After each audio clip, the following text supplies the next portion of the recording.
Danny Gallagher. Thanks for coming in. Thanks for having me. I'll continue our conversation. We were just talking about YouTube. You brought me a fruit plate. I just wanted to point that out. You're the first podcaster to cater. I feel so bad. No, it's great. Were you 2 or 3 episodes ago, somebody submitted what they wanted. I misread it with somebody else's. And so when they showed up, they didn't care at all. But I was like, that's something my wife and I pride ourselves on, is like always like catering in a little way. It wasn't like they asked for a wild boar and you accidentally brought the boar to the wrong person. So you do a bunch of things, writer, comedian. Just tell me about everything you do. Boy, I mean, I'm a writer. That's probably what I do most. Write for the Dallas Observer, arts and entertainment. I just started food writing, which I never thought I could do, but I tried it and it turns out it's more fun.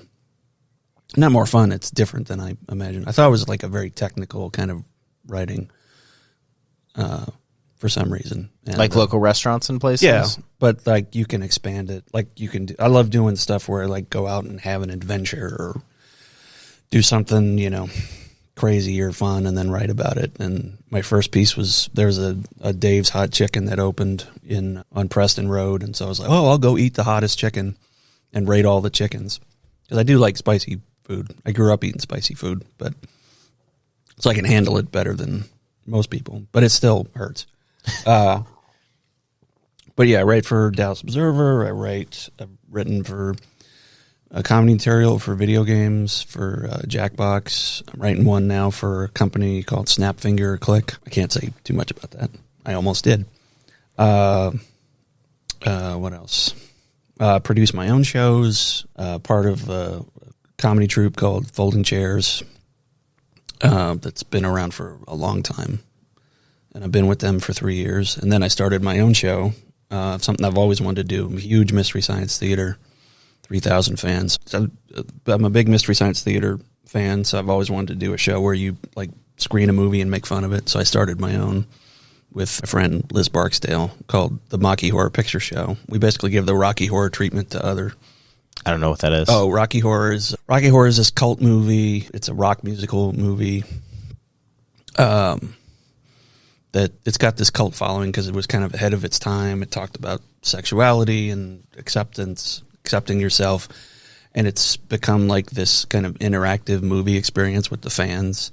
So they've seen it a million times, and they'll like shout lines at the screen that kind of play along with it. They'll act out the movie in the theater while it's playing. They throw stuff at the screen. So we basically do that, but for other movies like Plan 9 from Outer Space, the infamous Ed Wood movie, and it's all public domain movies because it's very expensive to screen stuff. But there's a lot of like really good movies that we can use, like old classic kind of cheesy sci-fi horror stuff. So, have you reviewed the Kind Cafe yet? No. Have you heard about this? Mm-mm. This is like, I'm trying to get this guy on my podcast, but he's too mysterious and cool for me to make it happen. Oh, wait, is that the Salt Bay? No. Okay. But I did go to his steakhouse for my birthday. Oh, okay. And I took a photo with him, but it was after he'd put like the steak in my mouth, and so I look like this. It's just such an odd thing. Like, I'm sure it's happened before, but I've never seen someone's ego be a theme for a restaurant. No offense to him. I don't know him personally, but it's just weird. I've never heard somebody put it like that. That's really true. I mean, I'm very cynical, so maybe I'm being hard. It's good. I mean, okay. It was. What was the place you mentioned? So the Kind Cafe. So it's this 20-something-year-old entrepreneur. I mean, it's probably early 20s, maybe his mid-20s. And he's up to 3 or 4 locations. And it's a cafe. He's got the branding on it's impeccable. The website on it could win awards. And, we build 100 websites a year in my company. So it's like, I know it's so good. And then the mission behind so like branding, like they have a vintage truck in front of every location. That's like painted yellow to match the brand. But the whole mission of the cafe is to employ those in foster care. Down. Oh, wow. And so it's like amazing brand. We're going to write that down. Amazing brand, head to toe, like young entrepreneur, but then the whole mission behind it is just awesome. So I don't know if it's those who age out of foster care or just anybody who's been involved in foster care, but something to do with foster care is the mission, which I'm all about. Mission-based for-profit companies, absolutely. because then you don't have to raise money. You just provide a service that's better than everybody else's. Oh, and it happens to help the community in a way that others don't. And so I just think that's... Is he all Dallas? He's Dallas-based? So I think he started maybe in Dallas. Okay. I think he's got 2 or 3 locations here, and then he's got one in California maybe. Okay. But, I mean, their Instagram, his Instagram, like the brand is so amazing. So anyway, we've had no success. So anyway. No, I'll have to look into that. I like stories like that. Is there a central form where you can see new places that are opening? You mean like online, or it's... I mean, you're always kind of... Communities, like, the basic... There's not like... I mean, we're supposed to be... The media is supposed to be the... like, oh, this is opening, this is coming. It's usually like community-based, so like, Facebook's...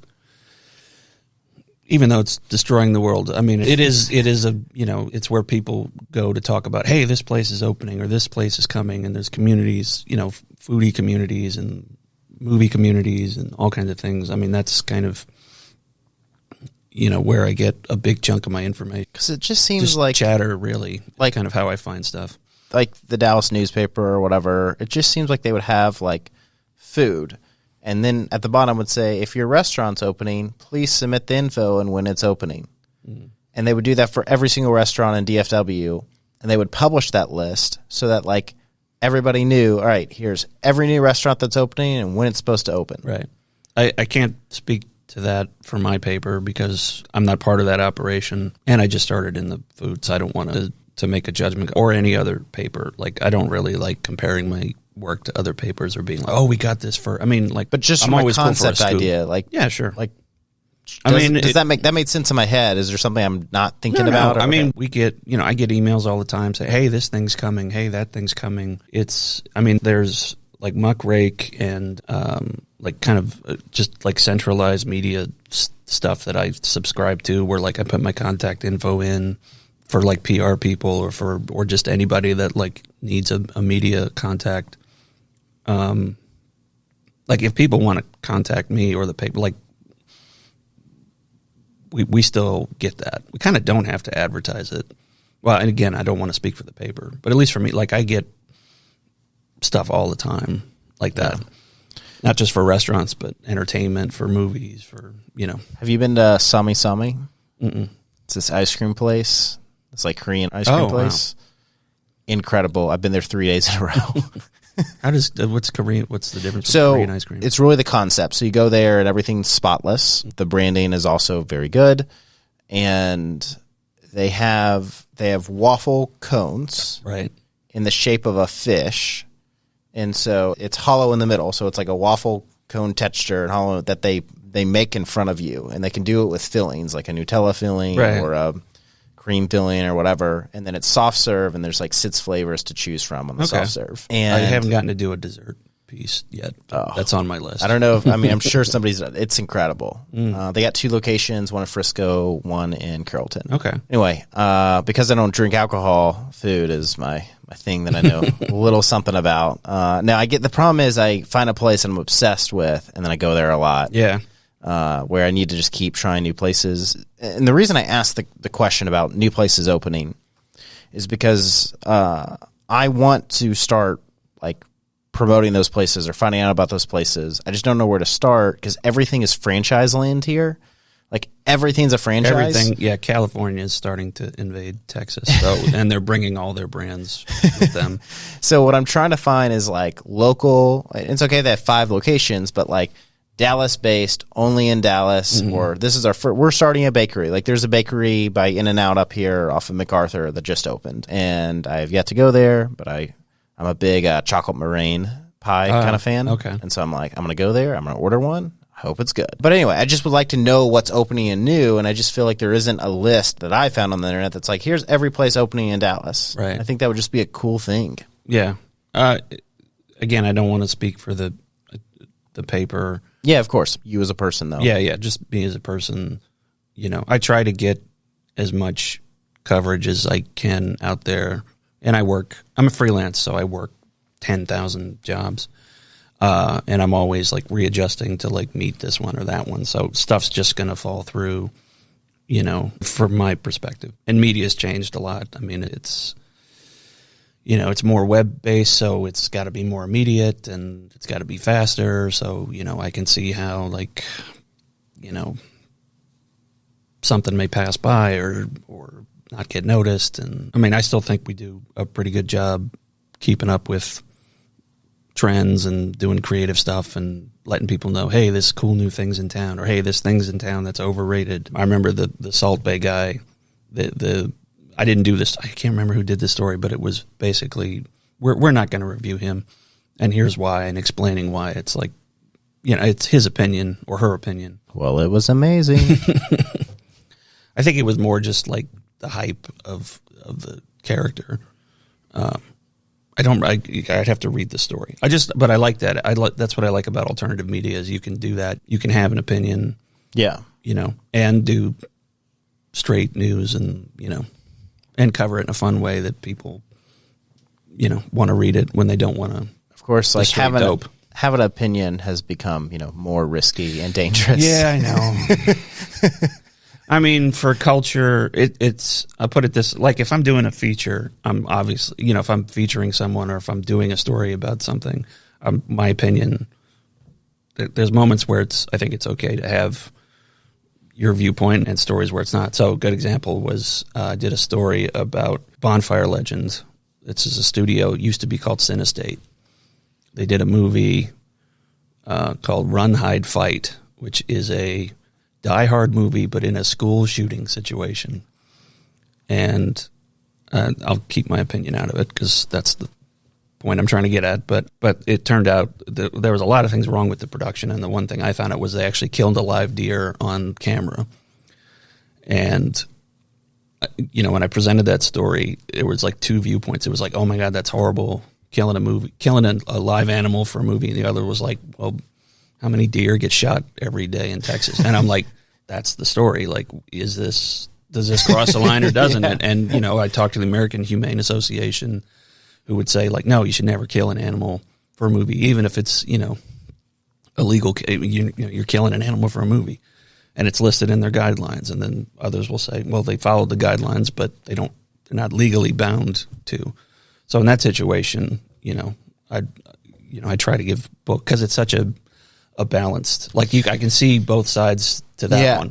If it's like, see, I would want to know how they killed it in the movie with a rifle. And so was it like recreating like a hunting scene? Yeah. Okay. Yeah. So that's like, I pictured them like getting a deer into a studio and then just like killing it. And I was like, well, that's kind of messed up. They did it was in a wooded area. It was, I believe it was during deer season. Like everything about the kill was legal, but it was for a movie, which is like, okay. And they didn't waste the animal according to the people in the crew, but it still walks that line of, okay, but yeah, that's like if you knew it's an implicit thing. It's like if you knew something was actually in danger when you saw it, would you feel cheated or would you feel wrong? Because, violence is supposed to be simulated in entertainment.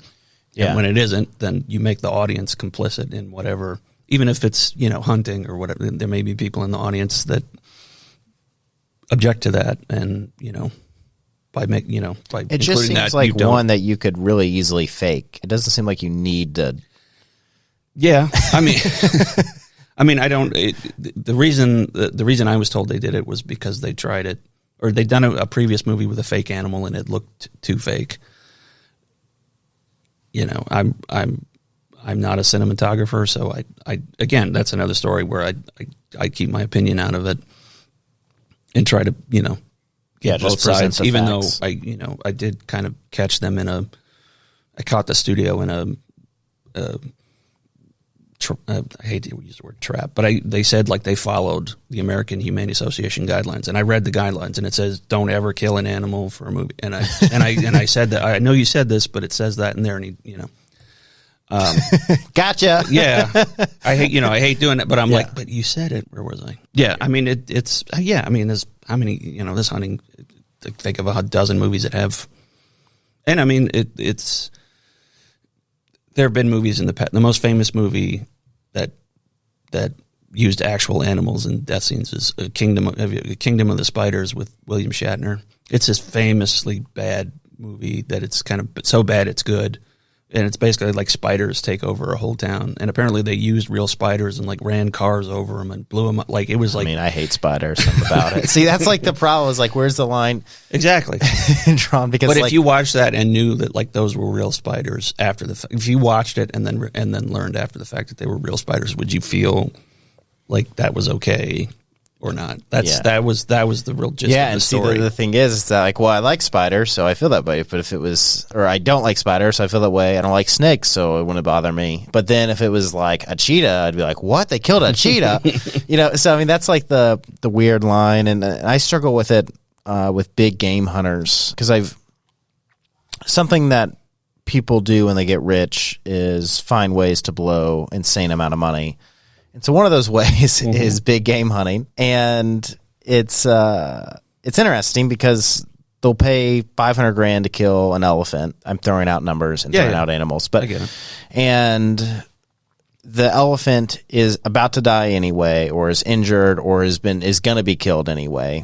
And what has happened is they found a village that it's in, and the village has said, hey, we want to have this killed and we want to eat this. And so they kill it, and the person got thrilled of killing an elephant, which I don't know how you could ever get.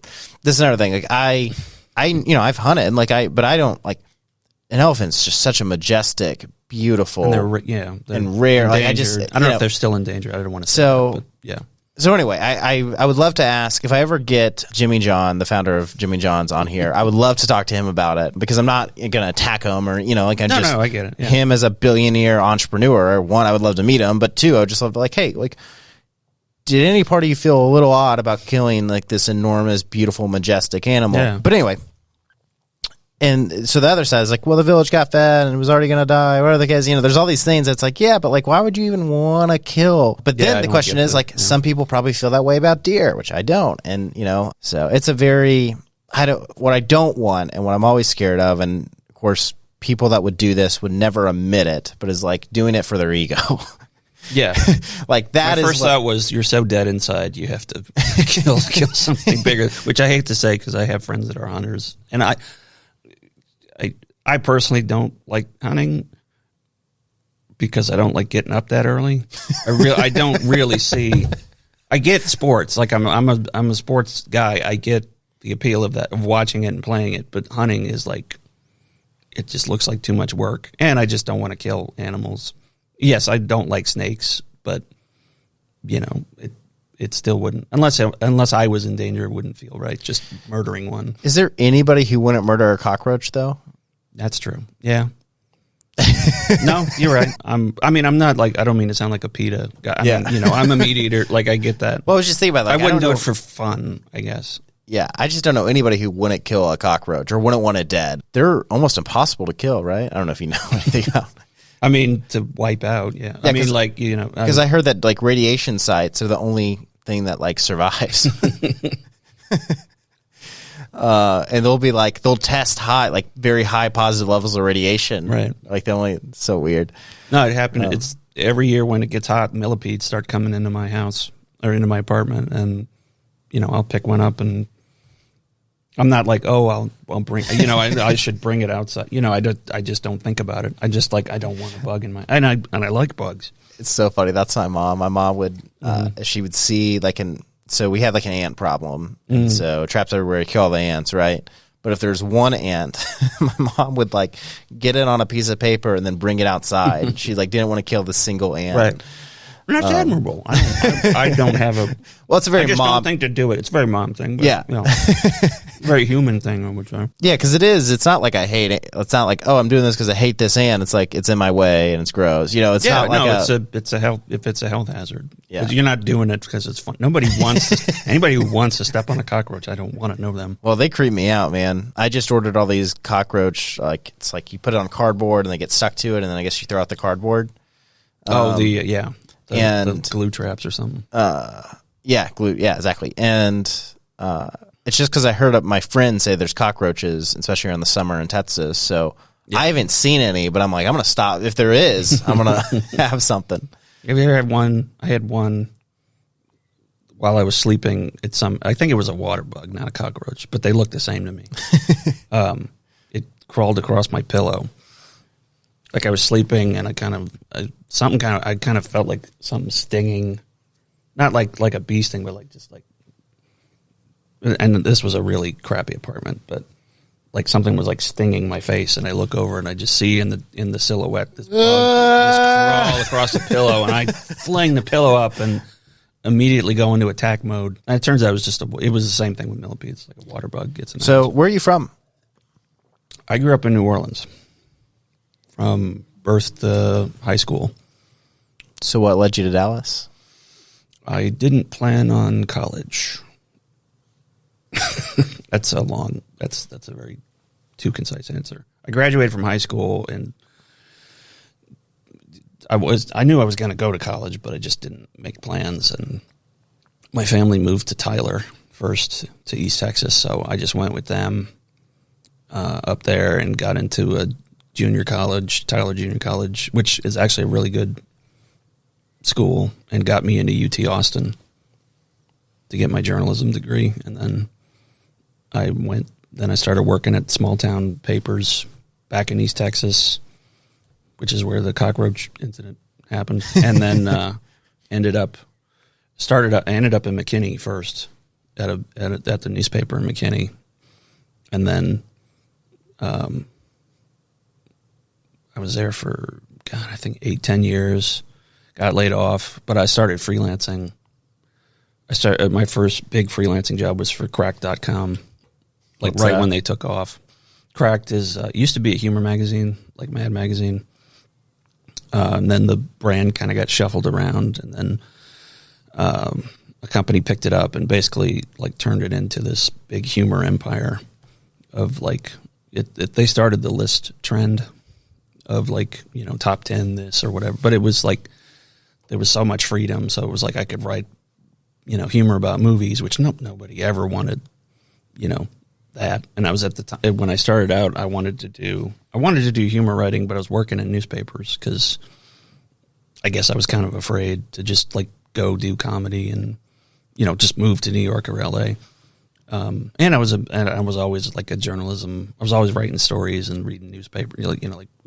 It made sense where I ended up. But I wanted to do like humor columns, and so I started a humor column called "Movies That Suck," where originally it was just I was going to review bad movies, but then I would tell stories behind bad movies I'd seen, and so it kind of became this like personal journey column.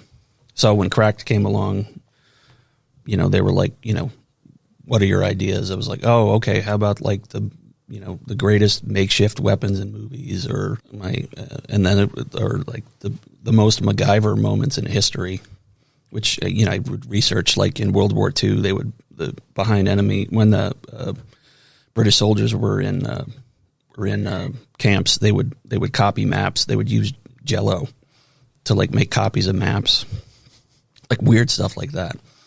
How does that even work? I don't remember. It was just the ink like held to like, I guess just the ink held to the Jell-O, so you can just put it across and then take it off and then put another one on, and you get a loose copy of it. And it's a British Jell-O, so I assume it's more dense and more shitty. Yeah.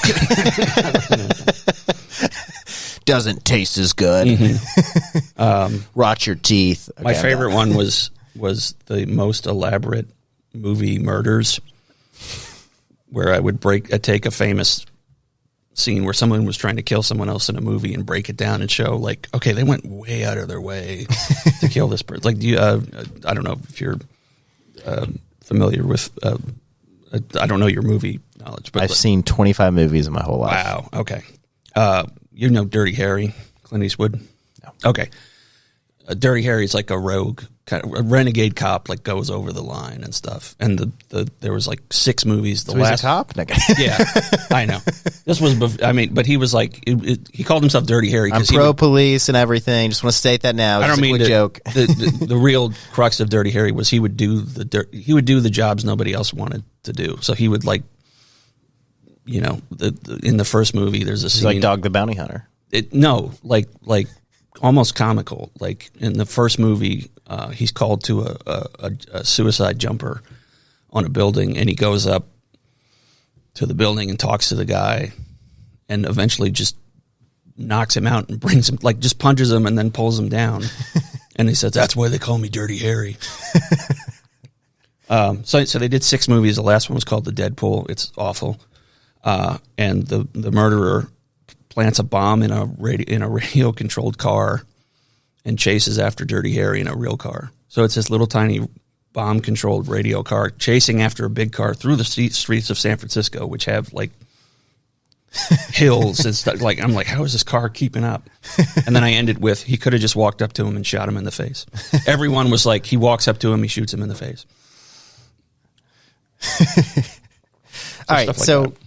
When you're running a story like that, what do you get paid per story estimate? I know you I don't want to say prices just because it's, you know, an industry respect thing. It varies. But I meant, like, is it over 500, over 1,000, over 2,000? It's for that, it was 100, 200. Okay.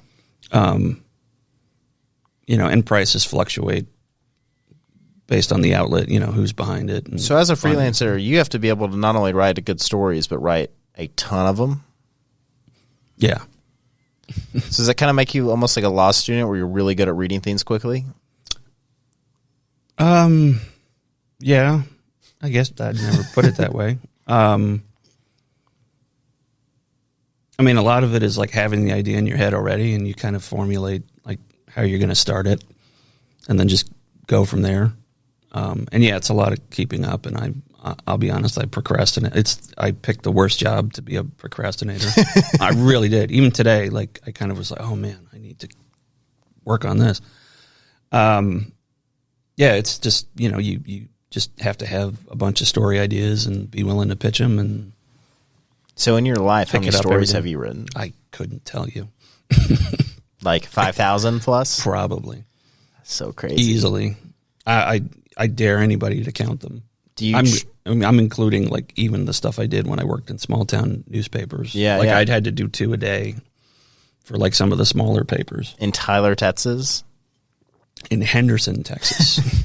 So my grandfather retired at Mount Pleasant. Oh, okay. And the only he would watch Tyler News, I believe. Yeah. I think that was, and so I just remember being there and be like, yeah, it's a tiny town with nothing going on. So I can't imagine there being 2 stories a day.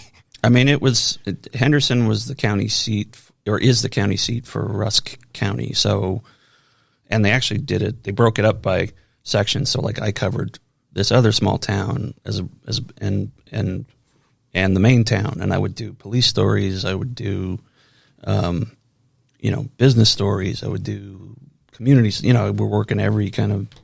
It was a good way to learn because you work on every kind of story. Yeah, nobody realizes, and they make you dig like that helped a lot because it's a small town. It's like, where am I going to find a story? You got to go find it. It's not going to come to you. It's amazing how much info is just publicly available that people don't realize. Yeah, like, have you heard of the Scoop before? Think so. So remind me. So I just follow like the Scoop Nashville, and I think they have maybe a few other cities, but essentially they just follow public records of what's going on. Oh, okay. They're like a watchdog. Yeah, and so they're like, hey, so-and-so was arrested over the weekend for a DUI. And it's like, so they post like people with crazy mugshots. It's like 90% of it. And then it'll be like, so-and-so, like, and they'll tag the person. They'll find their social media. They'll tag them like, so-and-so at blah, blah, blah. Was arrested over the weekend for, my favorite was this like influencer chick who was like a fisher and drove like a big truck and everything. And she got arrested for DUI. But the golden part is her boyfriend jumped out of the passenger window and landed on his head and ended up in the hospital to get out of the car because she refused to like not drive while it was moving. Yeah. And so he dropped off and landed on his head, and she had like 500,000 Instagram followers, which just shows you don't have to be smart or a good person to be famous.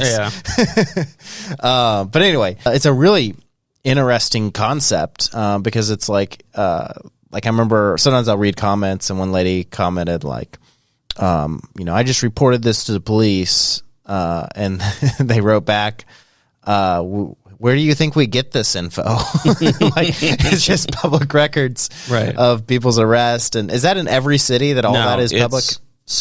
I don't want to, well, maybe I should name cities. Actually, I was thinking about this the other day. So you've all, the trend, like Florida always has the craziest stories. Yeah. Have you heard the Google Your Birthday by Florida Man? Yes, yeah. Exactly. That's my favorite thing. Well, there's a reason why Florida has all those stories, and it has nothing to do with bath salts or the water. It's apparently they have a sunshine law that says if somebody requests, and I don't know if I'm getting this 100% accurate, but basically if somebody requests a police report, the police have to give it to them. So reporters there are like getting stuff all the time, whereas other cities. So when I worked in McKinney, I would, I'd hear about a story and I'd call up the public information officer and say, okay, I need to submit a freedom of information request. And they would say, okay, well, we can't release everything, so we're going to appeal it to the Attorney General. And the Attorney General would come back with the same boilerplate letter saying, that they don't have to release everything, but they do have to release the basic information. So it was always a fight to get as much information as I could. And then you find the person's social media to find the rest of the story? Yeah. Well, this was before Facebook was a thing, so this was in the age of MySpace, I think, which I don't think I ever used for a police story. Who are your top 8 friends? On Facebook? On MySpace. Oh, on MySpace. Oh, God. I forgot that was a thing. Who was on my Facebook? I had somebody I went to junior high with. It's, I think, the only one I remember. I remember, Q-Mine, I was 11 years old or 12 years old. So I'll give some reference to this. Right. But I remember I had like a top 8, and I had like a couple, I probably only had 8 friends. So probably 2 of my 8 friends were women. And so one of the girls. Don't forget MySpace, Tom. Yeah. And so one of the girls was like, oh, well, who's this other girl in your top 8? And I was like, oh. And it's amazing how that's progressed through Snapchat, Facebook, Instagram. Hey, who's that girl you're following? Did you know them in real life? Yeah, it was like, Susan next door, who's, was also 12. It was just odd. That, like, it was that I liked this one girl. And she was like, who's this other girl? Okay. Like, so it was your top 8, and I had 2 girls, and one of them I liked. And so she liked me. You could say we were a thing, but anyway. And she was like, well, who's this other girl in your top 8? And it's funny because I was like 11 years old and I'm like, oh, that's weird. And then I've seen that, not necessarily even in my life, but in other people's lives of like, oh, why did you like this person's photo? Or like how that just progressed at like the second people found out who people were talking to or who people knew, the rabbit holes that dug for mainly women. I don't know too many men that obsess over that. Like I've never once been like, you follow that person? I don't know that. Yeah, I get that. Well, if anything, it's Facebook has kind of diminished the power of the word like. Because it's like, I like this person? I don't even know them. Like, it's like, I like has become like just a thing to be like connected. Doesn't necessarily mean what it used to. At least in the cyber, everybody does social media differently, and that's always really frustrating. Like I was watching, I'm trying to think if it was a friend or if it was an airport. I'm pretty sure this was a friend. No, this is an airport. I watched a lady go through her Instagram, like essentially liking every single photo on her feed. And I like maybe 10 photos a week. Sure. And I'm on Instagram an hour a day, unfortunately, but that's the truth. Yeah. And it's because I actually only like photos that I really, really like. So I don't just like photos because people are my friends. Right. And so then that sit of this light bulb, oh my gosh, there's a lot of people that just like their way of telling somebody they saw the photo is liking it. I mean, social media to me, it's a game. It's a competitive online, a massive MMO game. Yeah, where your score is likes or followers and things, and I mean the most basic rule for getting followers is the more people you follow or the more people you like, the more your score goes up. So or the more crazy things you do, like Sits 9. Or if you go viral, that's like you found a secret level or something. No, I mean, that's gamification personified. Yeah, gamification and marketing is a very interesting thing. When people try to gamify things. I'm the worst at it because I just don't play video games, so I don't really understand it. Oh, I'm a gamer too, and I don't understand it. I worked in video games, and I don't understand it. Well, I just wrote them. Yeah, so talk to me about that. Just I don't want to talk too much about work for specific companies, but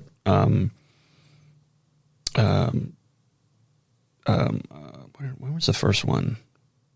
First game I ever worked on is a super small app called Bluff Wars.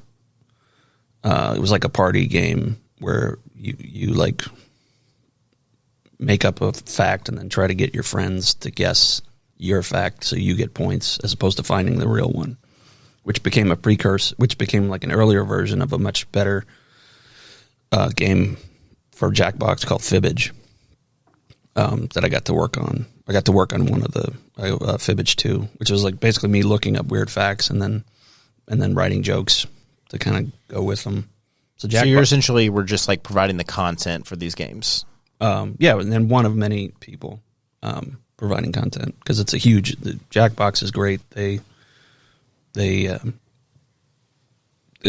just they know how to do comedy writing, and they do. And with party games, you have to do like 1,000 questions, 2,000 questions, so the game doesn't get repetitive. And they've just done an amazing job with that. And I got to work on a couple of games with them, which was a dream job, to be honest. I grew up in high school playing a game called You Don't Know Jack. It's a trivia game, but it was the most interactive game I ever saw. Like the host would, like if you didn't type your name in fast enough, the host would give you a really embarrassing name as your moniker. It like responded to the player's actions, and the questions were, and the beauty of it was the writing. So like most trivia games, they ask like, oh, what's the capital of this or what's that? With You Don't Know Jack, there's a question. My favorite question is it just says, what's up? And then it lists the stratosphere, the hemisphere, like the different spheres, like which one is up, which one is above us, and which one's below us. So it's like very detailed comedy writing that they do. And I always wanted to work with them. So I got to work on a couple of games. I got to work on Quiplash, which is like a kind of make your friends come up with the funniest response game, but the questions were very off the wall. So like one was like come up with a word that describes the sound of farting into a bowl of macaroni and cheese, and you have to make up a word that gross. That's one of theirs, and one I happen to love. Mine was like a fill in the blank statement. It was, this just in, the state of Texas has elected a blank as its new governor, and that one made it in. And then they do like really cool story-based stuff. So one I got to work on is called Trivia Murder Party, which is a game show hosted by a serial killer. So you're playing a trivia game show to basically stay alive. So it's horror themed, which I absolutely loved. So I got to work on that. So a lot of like high concept stuff that, you play with friends to crack each other up, not necessarily just win, but to, have a laugh. For people that want to generate media, they want you at their restaurant, or they want you writing their book, or like what's that process? Like what sites should they be on? Who should they be talking to? What should they be writing? What should they be producing? Like how do people generate press? Well, Muckrake's good. Muckrake.com is basically like a database for journalists. Social media, just having a byline, like I get press releases for stuff. Because my email, you click my name. What are you looking for in a press release? Like what gets you to click? Community involvement, or, is this something the community should know about or would like to know about, is first.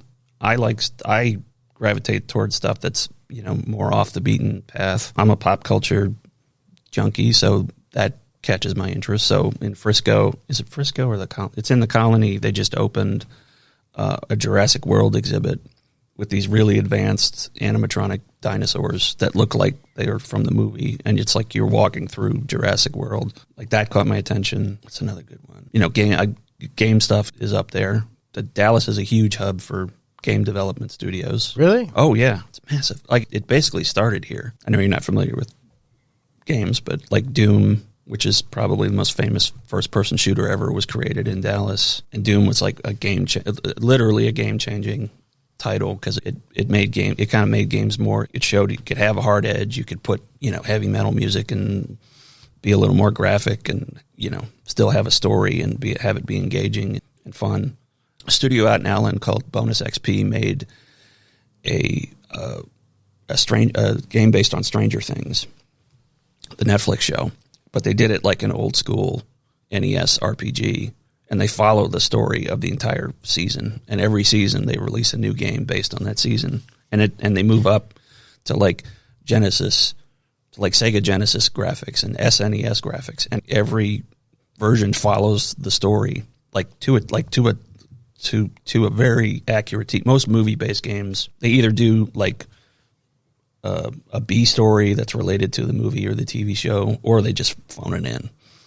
And Bonus XP like does the most accurate video game remakes of movies and TV shows, and they make it fun to play.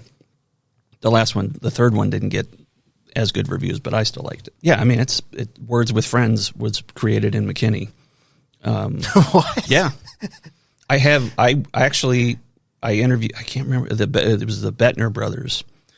I can't remember the name of the company they started, but they started a game development studio in McKinney, and they started with Chess with Friends, and it was like Words with Friends, but with chess. You take a turn, you wait for the other person to go, you come back, you know. And they actually showed me the next game they were working on, which was Words with Friends. And I have a picture of like the first one of the early developments. And I did it. That was when I worked at the McKinney newspaper. And now they're billionaires. And yeah, everybody, and I'm playing it and they're playing it. So yeah, I know Dallas is massive. It is a massive video game market. This is mind blowing. I can't believe Words with Friends was created in McKinney. Mm-hmm. Yep. Yeah, I have no words. That blew my mind there. All right, what are some other amazing fun facts about? Big studio in Frisco, Gearbox Studios, makes the Borderland games. And I love Borderlands because it's like a first-person shooter with RPG elements, and it has a really fun sense of humor to it, which comedy in video games, it's starting to become a thing. Or starting to become like what fans want. Who's your favorite comedian or top 5? Jeez. I'd say right now Dana Gould's my favorite comedian.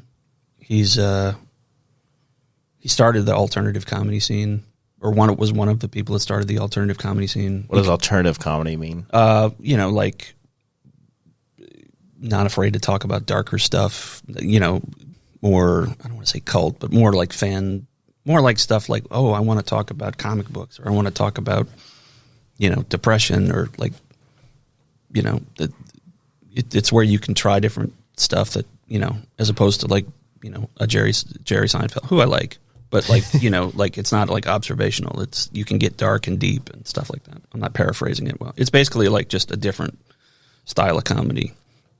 You can make fun of comedy. Do you know how many words you write a year?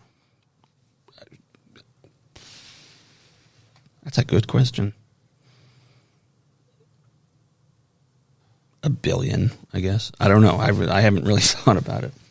So like 750 words a story on average, probably. So however many stories a year.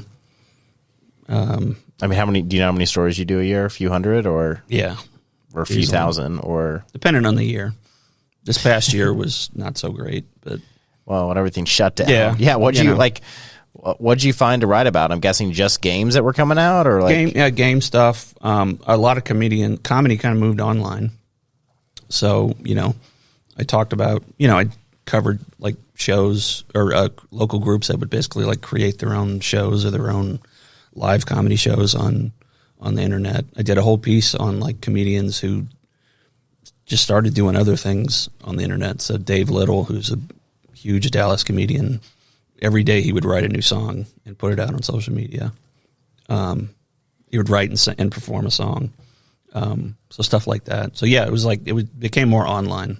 And then there was crazy stuff too. So there was, this past year, one of my favorite stories was, of course, with every public health issue, there's just going to be a group of people that are like, I don't believe it. it's fake. And so very early on when the pandemic started, somebody started a no mask protest where they were going to go to a public place and not wear a mask. And I'm like, I got to write about this. And so I went undercover. I got to be Fletch for the first time in my life. It's a movie. I got to be like an undercover reporter. So I made a fake account with a fake name. I picked the name of a celebrity, the magician Lance Burton, like kind of like not a big name, but like a name that sounds kind of average. It's just a little in joke for me. What was I saying? And like started and would talk, and I'd be talking to them as this person, like, hey, where are you going to be? Where are you going? And I wouldn't get out of the car and go join them because I don't want to. I don't think, at least for me, it's not worth risking my health for a story. Although I have done stories where I've gotten injured, but not seriously, just because it's funny. Where was I? So they were going to go to a 7-Eleven. They were just going to walk into a 7-Eleven with no masks on and carry signs to prove that, I guess, that you don't have to wear a mask. Like it was a freedom issue to them. Yeah. So, I never quarantined. I very rarely wear a mask, or did, and definitely don't now. And I respect people's decisions to wear a mask. And if it's the rule, I wear one. Just me personally, I'm not, not worried about it. Sure. But what I don't understand is how people have enough free time to go. Like, so to me, it's not like, it's like, okay, you think it's for your freedoms, and you might have a case, you might not. I'm not going to get in that. Right. I just don't know who has enough free time if it was the other end, Well, that was the thing. So 5 people showed up. And when I got there, the cops showed up. The cops were there before I was, so they knew what was going down because they would put it was a Facebook event. And why would you pick a 7-Eleven? It's a tiny store where nobody cares. They were going to go to a 7-Eleven, and then I don't remember if that fell through. And then they were going to go to a Kroger. They were going to go to a bigger place. It's still a place that nobody cares. It was odd. Like it was.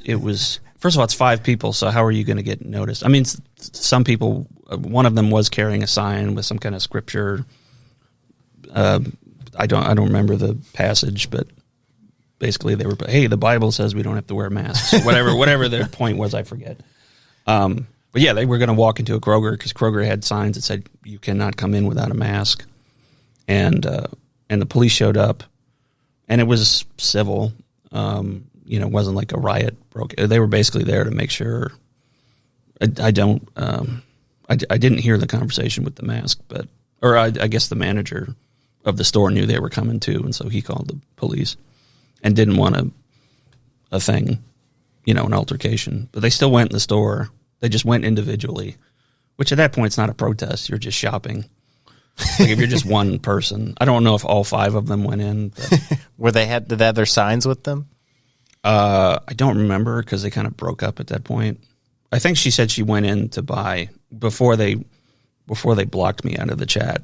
She said, I had to buy something anyway, so I went in without my mask. So it was a protest and an errand at the same time, which makes it sadder when you think about it. See, to me, that seems like just a throwaway story because it's like, all right, here's a couple people that don't have jobs, and I mean, so what am I missing? So there was one element to it. So this thing went viral, which is how I found, or I heard about it. This Facebook event, because a lot of people were upset. Like the majority were like, "You're stupid for doing this. Don't do this." It's not just about you risking your health. It's about infecting others, and you may not, all that stuff. And the most chilling part was one of the anti-mask people said she was a nurse. And that kind of like stopped me in my tracks because I'm like, she works in a hospital. She said she worked in a hospital. And I'm like, she's going to an anti-mask protest, and then she's going to a hospital where ill people, people are more susceptible, which is just going to make it, worse. Because the whole issue, we were worried about hospitals overcrowding, which they did at some points. It was a fringe kind of story. Like, hey, this weird little group is going on, but sometimes the small stories kind of show a larger picture or make you wonder if there's a bigger community or bigger scene than just this one thing. So yeah, what are some of your top 5 stories in the last couple of years even? Oh, well, the Flat Earth Convention was right up there. Yeah, now see, that's one that's like I'm all about, because there is another side to that. Like if we look at COVID and we look at masks, like the raw data is like, hey, unless it's an N95, there's a bunch of theories and studies and everything else about it was in a lab, it wasn't in a lab, masks help, masks don't help, or don't help to the extent that people think they do. Once a certain people are vaccinated, doesn't matter. Should everybody, there's just a lot of debate around it. Sure. But like flat Earth, there really isn't. It's like all you do is watch one SpaceX launch and be like, oh, look, the Earth, it's round. Well, they say it's round too, but just not spherical. To be fair. Yeah, so that was just one I didn't expect to get so much. How many people were there? Let's just start with that. There was about 200-300 people. I'd say about 200. It was at the Frisco Convention, the Hilton Convention Center in Frisco, it's the Hilton connected to the Frisco Convention Center, and the big room, it was like 75% full. It was enough that like you could hear a crowd. And who were the speakers? Got to choose my words very carefully. Basically, they were just these self-appointed experts. It was. I love that term, self-appointed. Because I didn't go to every. I mean, honestly, like, it was super interesting to go. Albeit, I am there to. They know I'm there. The reason I got in was because I went on one of them invited me to their podcasts, which is like on the way off the internet. On a side of the internet most people don't see, not like the dark web, but like they're not on like Apple iTunes and Spotify. What are they on? They're on like conspiracy.net, like their own. They just make their own networks. I forget the name. I don't want to give the real name of it because I don't want people, I don't want to create more flat earthers. But yeah, I mean, do you really think that would? I don't know. I'm just being paranoid. I just can't remember the name. Yeah, because I just look at it as like I trust my fellow citizens to make educated decisions. Right. And so like I'm never worried about releasing something. I encourage. I was like, if anything, I was encouraging people like, you got to read this. Like, go listen to this podcast. Go read. It's crazy. I did that's great. The camera company pulling a hair out. The way it started was I did a story. First of all, I heard they were coming, so I'm like, I have to do something about this. I can't just write a flat Earth convention is coming. I have to do like a humor piece or something. So I basically did how to argue with a flat earther and laid out the most basic scientific proof, the horizon. Like when you look at the ocean, ships dip behind if they go far enough, they dip behind the ocean, so you can see the curve. Copernicus. And I didn't just say like, can I curse? Yeah. My subheads were like, number 3, the fucking moon. Like it was at that point I realized when I wrote it, I wasn't writing it for the average person. I was writing it to these people that are like, are you out of your mind? Like, and so that story went viral because a lot of people who were in disbelief shared it. And I would hope that because it's funny the way I wrote it, but a lot of flat earth people shared it, and I got so much hate. I've written about like murderers and drug dealers in the past, and I've never gotten as much hate mail as I've gotten from the people who believe that the Earth is a giant snow globe. And one of them called me a globetard, and then I would start. Then I'm like, well, I got to learn more about it. And they have like names for people that don't believe in globe cuck, globetard, globe more, whatever the name is. So I had a T-shirt made when I went to the convention. I had a T-shirt made that said globetard with a globe on it. I figured, I'll own it. And then the story just got weirder from there. So they announced they were going to bring in a comedian, Owen Benjamin, he was a big name. He had his own Comedy Central special. He was like engaged to Christina Ricci. And then all of a sudden he just went way off the deep end and became this kind of bigoted conspiracy nut. He was their entertainment. I remember the head of the conference, Robbie Davidson, like after I posted my story, posted on Facebook, I just talked to Owen Benjamin and he agrees we should ban the Dallas Observer. And so that was the image for my follow-up story, was that post, because it was kind of like, I pissed off Owen Benjamin. Yeah. I really don't like him. So that became like a cover feature. So I went on one of their podcasts because I had to. Yeah, what do you talk about on that podcast? I mean, I laid out. Basically, they invited me on because they were gonna, quote, globe smack me. That's a quote. In fact, one of the most famous one. There's a really great documentary on Netflix called Behind the Curve that explores the whole culture. And one of the most famous guys, Mark Sargent, one of the most famous conspiracy flat earthers, Mark Sargent, read my story on his podcast word for word. And basically was like, oh, well, we debunked that. Didn't explain how. Just, oh, we debunked that. We did this thing. And it was all their evidence was anecdotal. It was like they were going to go through my story point by point and explain why the horizon's wrong, why Copernicus was wrong. And so go ahead. What about the way like flights work to other countries? Have you heard fake. that? Because Australia, literally, one theory I heard was Australia doesn't exist. It's just a big thing. Crocodile Dundee, all that crap is made up.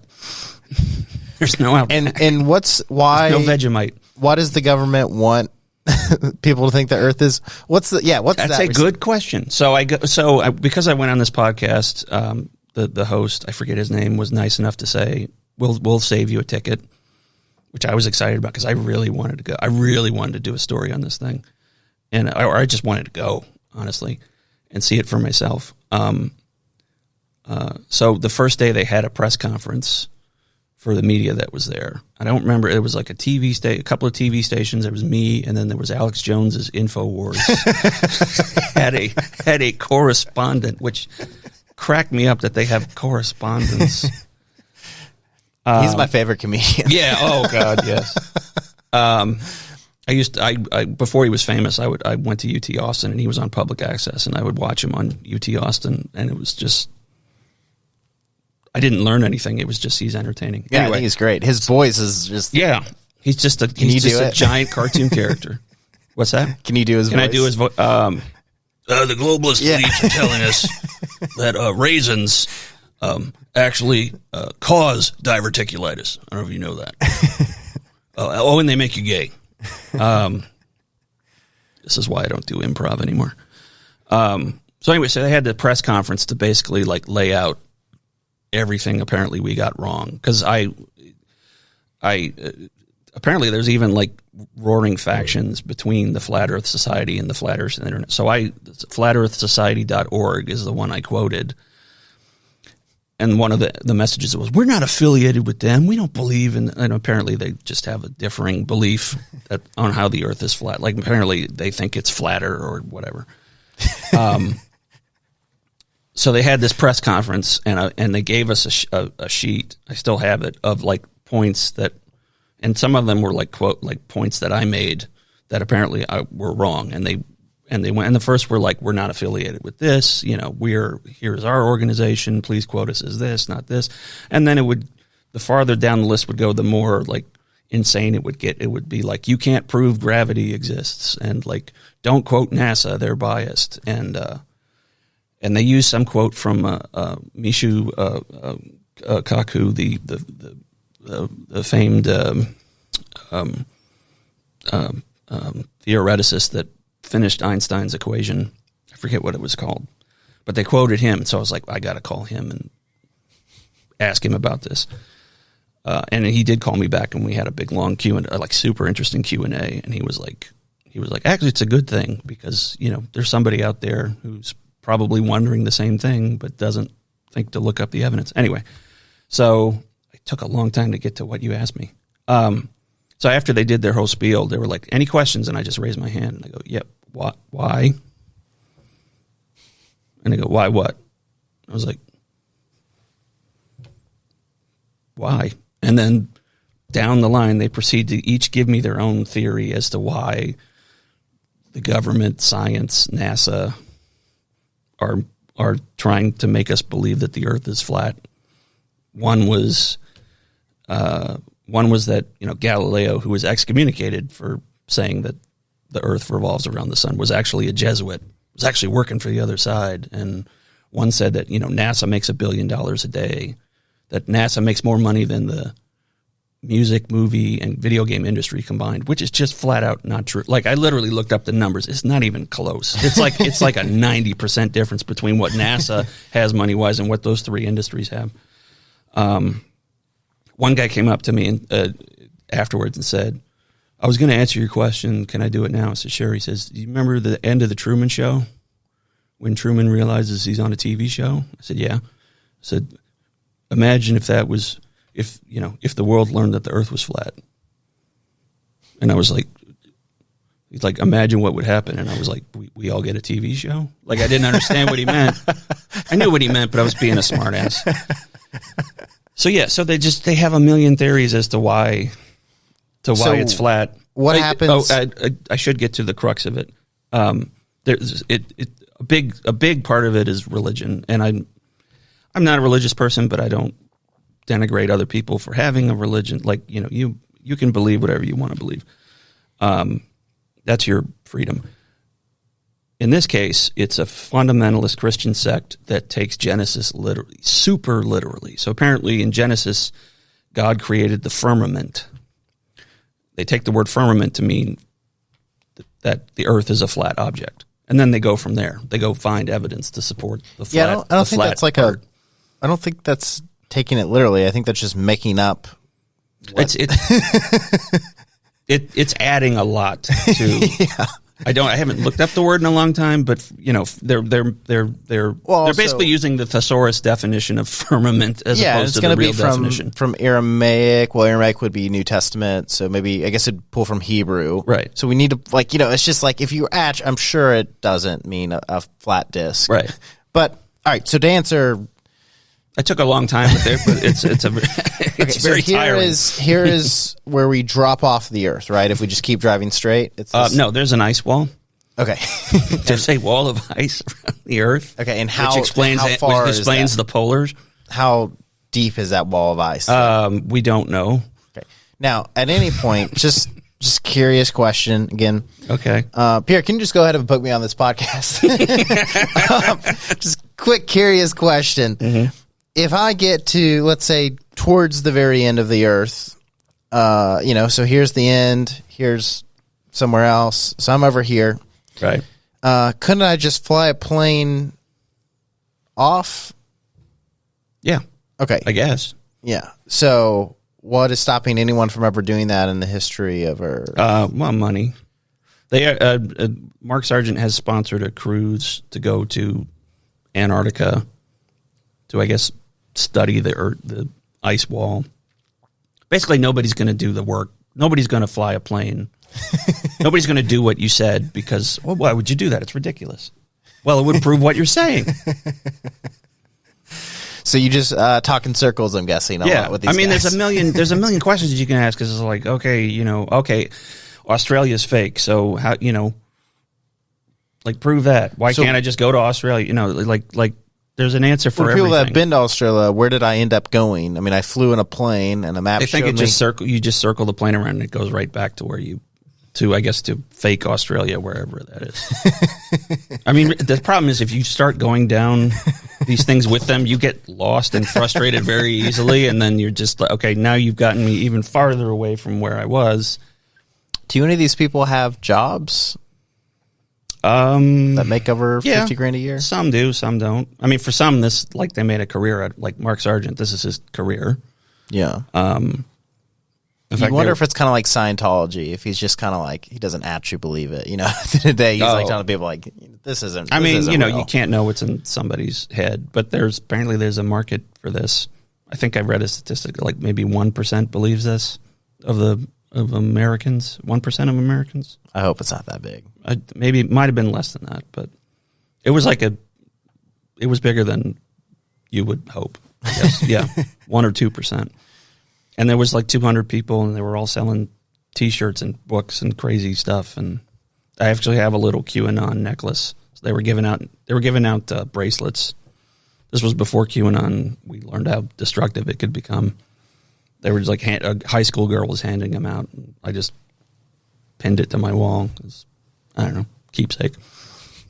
See, there's all these groups that I always hear about, but I've never like actually seen or like you always hear Antifa, QAnon, and I'm like, yep, neither I understand either. I mean, do you kind of want to hang out with QAnon? Yeah, I don't know. I don't know what it is. I mean, no, it's kind of like Antifa. It's like, I don't, like people say it's bad. Like, I don't know. I've never met anybody from there. It sounds like a pest control. I feel like if I started pest control, like Antifa sounds like a pretty legit pest control company. Right. I don't get that I know this isn't a politics podcast, but it's always puzzled me, people who are anti Antifa. It literally stands for anti-fascist.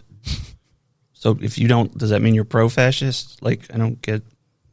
Yeah. I get that it's more nuanced than that, but it's kind of like, I think that's something we could all get behind. Nobody wants a fascist, of course, but I just think that things get so twisted, and you never know. Yeah, no. Like, and so it's like you have to, like, when somebody says I'm guessing. I really have done no research in this, so let me just state that. But sure. Like, I'm guessing. And I didn't mean to get to this. There was a thought in my head. Well, I'm just saying it's kind of like I have a lot of friends that say, "Hey, I support BLM. I don't support BLM, the organization." So, like, I'm all for BLM rallies, all that stuff, but the organization is I'm not Which supporting. I don't get. If you support the idea, then doesn't that mean you support? Because, and it's not an organization; it's a movement to be. So there is like accurate. an official organization that sells like merch and stuff. I mean, anybody can sell merch. It's not, as far as I know, it's not. So like what that person, I won't name the guys, but what he was trying to state is that, like, hey, I'm all for the movement. Sure. What I'm not for is supporting something that just makes other people like, is this movement existing to sell more shirts? So he was like, so the thing is, that's a matter of opinion. I think people can take things, is what I'm saying, though, and create their own thing about it. Yeah, exactly. And so you're just like, it's just like, it's the same with Flat Earth. Like, it's, you know, like part of me was like, this guy sells like these flat Earth models that cost like $2,000, and somebody's buying, like, they're like massive and very well made.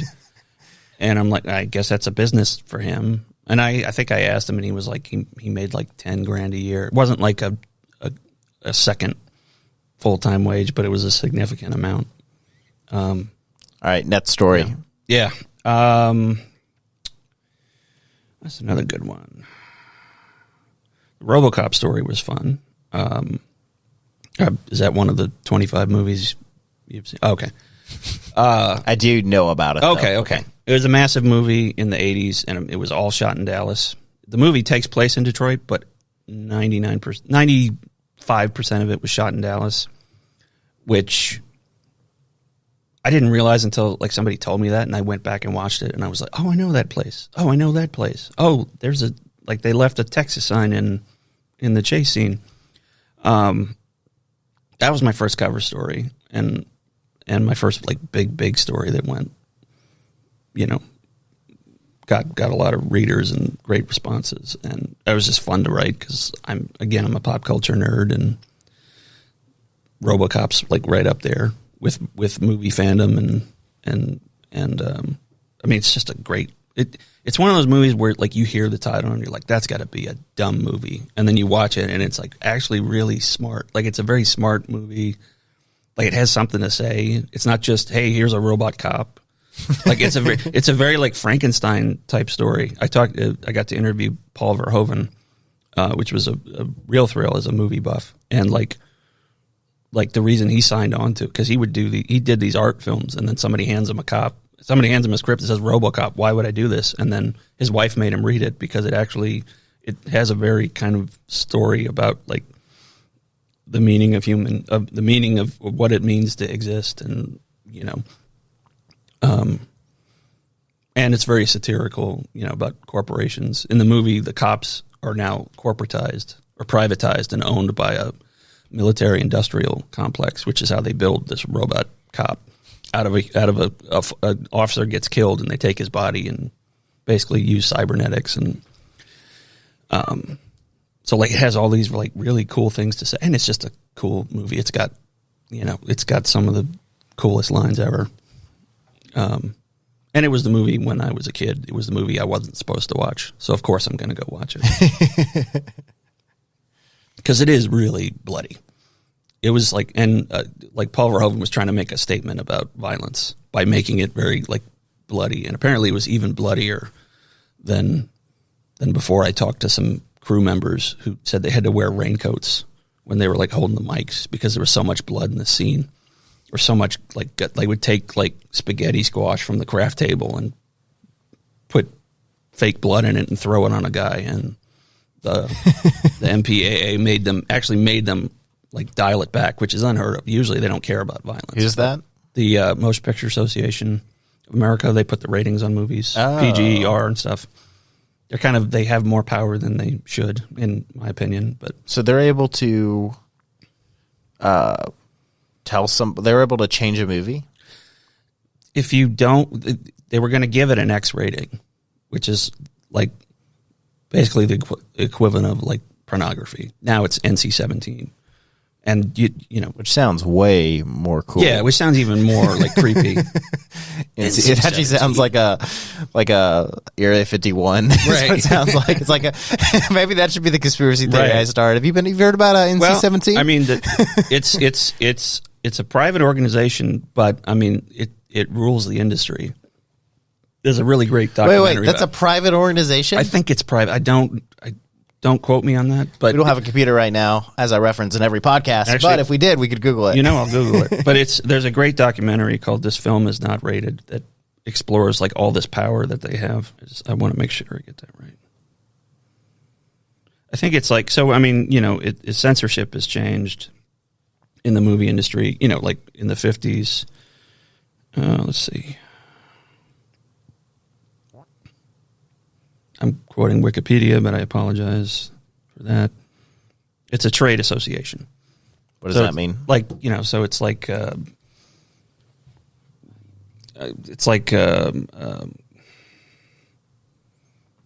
know, like not a lobbying group, but like, you know, they oversee.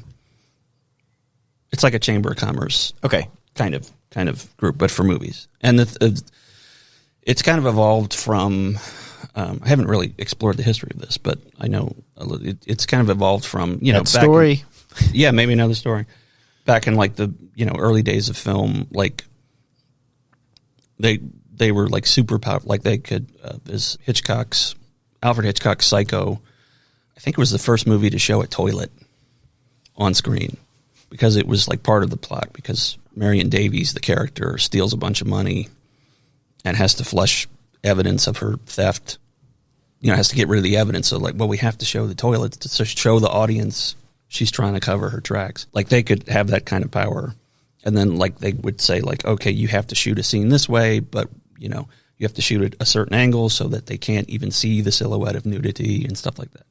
So they basically kind of evolved out of that into the MPAA we have now, which, you know, I mean, movies are more, there's more freedom than ever for filmmakers to do the kind of movie they want. But if they get an NC-17, I mean, that's like, that kills their marketing that kills the distribution. No movie theater plays that, right? Or I've never heard of one. I mean, art house theaters probably, but not like mainstream movie theaters. So in the case of RoboCop, which was a MGM release, they were going to give it an NC-17, which in the 80s is the death knell for your movie. So is it a rated R? Yeah, it was rated R. Okay. And it ended up still making a ton of money and becoming this, cult classic that got a really crappy remake. So is there like a clear guideline where if there's like 9 boob photos, it's an R. If there's 7, it's PG-13. Like what is? I don't know the inside, but it the way I've heard it described, like it's just all subjective. Okay. So like some movies,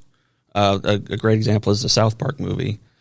I remember Trey Parker saying in an interview, like they had a lot of like sex jokes and like actual like nudity in a cartoon, and they made them like dial it back, but all the violent stuff they didn't care about. And it's like it's a cartoon, but it's violent even for a cartoon. They're like, you can't have that much sex in the movie. We're going to give you, this rating. The violence, yeah, all right, whatever. Like it's. I'm sure there are guidelines that they have, but in the end, it comes down to a person or a group of people's opinion as to what constitutes PG-13 or R or NC-17. Interesting. Mm-hmm.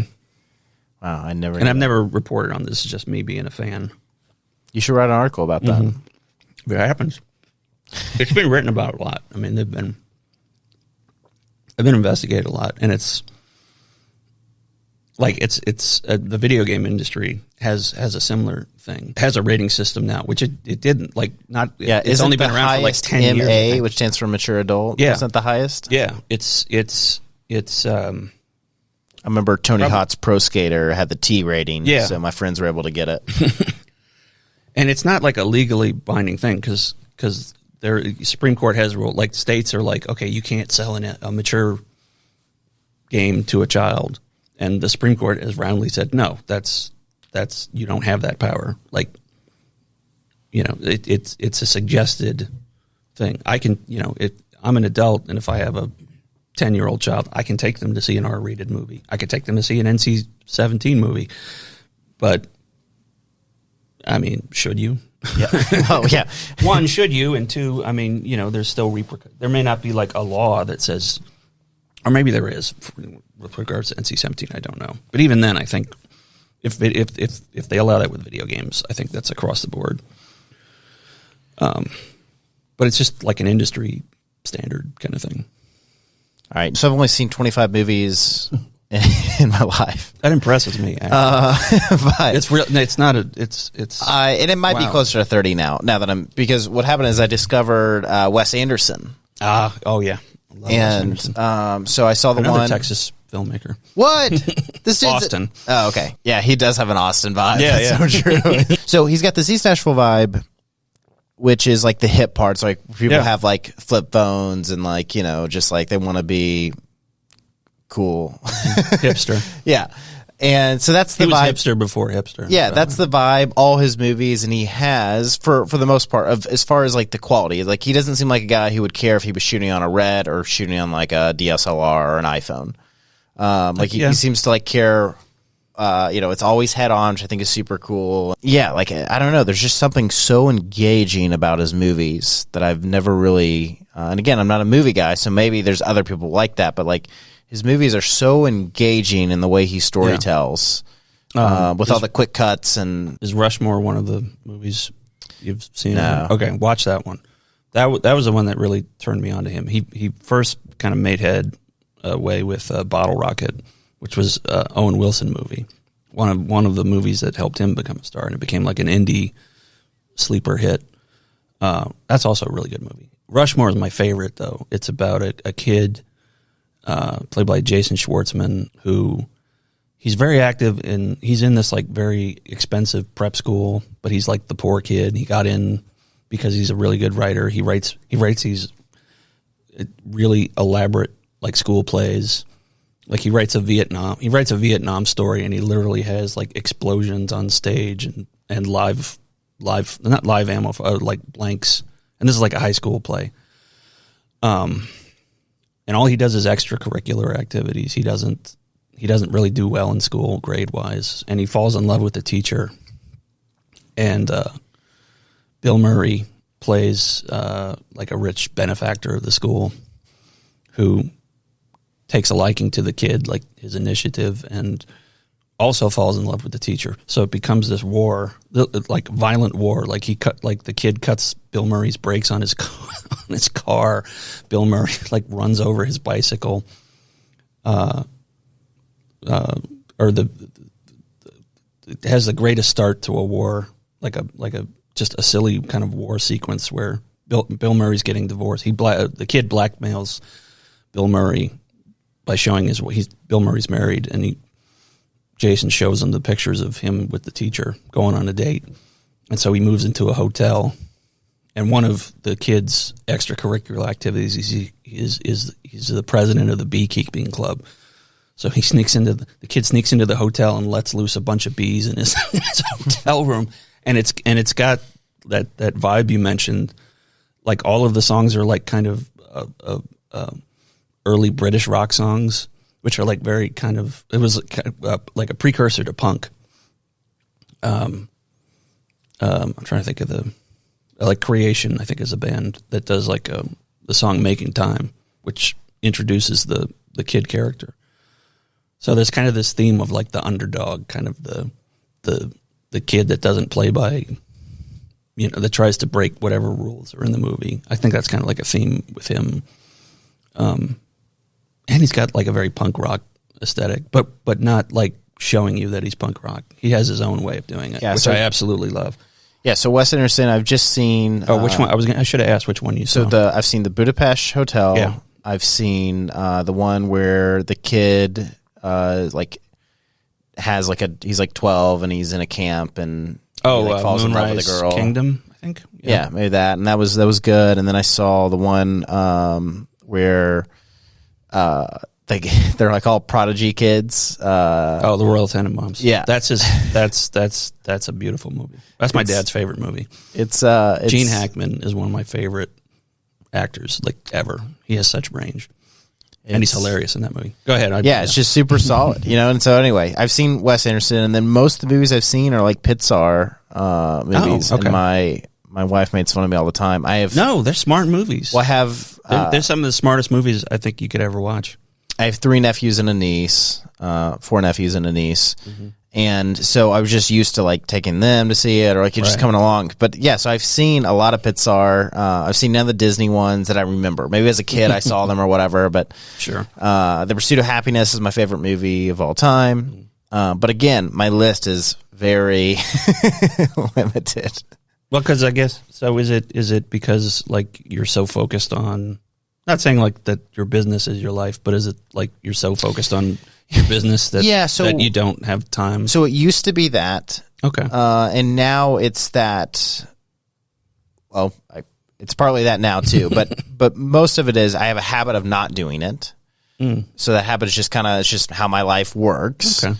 And the other thing is that I can't sit still for longer than an hour. And I'm getting better with that. The older I get, the more relaxed I get. But yeah, so I love documentaries because I'm learning something. Yeah. And so I have a hard time saying, all right, I'm going to spend 2 hours just for pure enjoyment.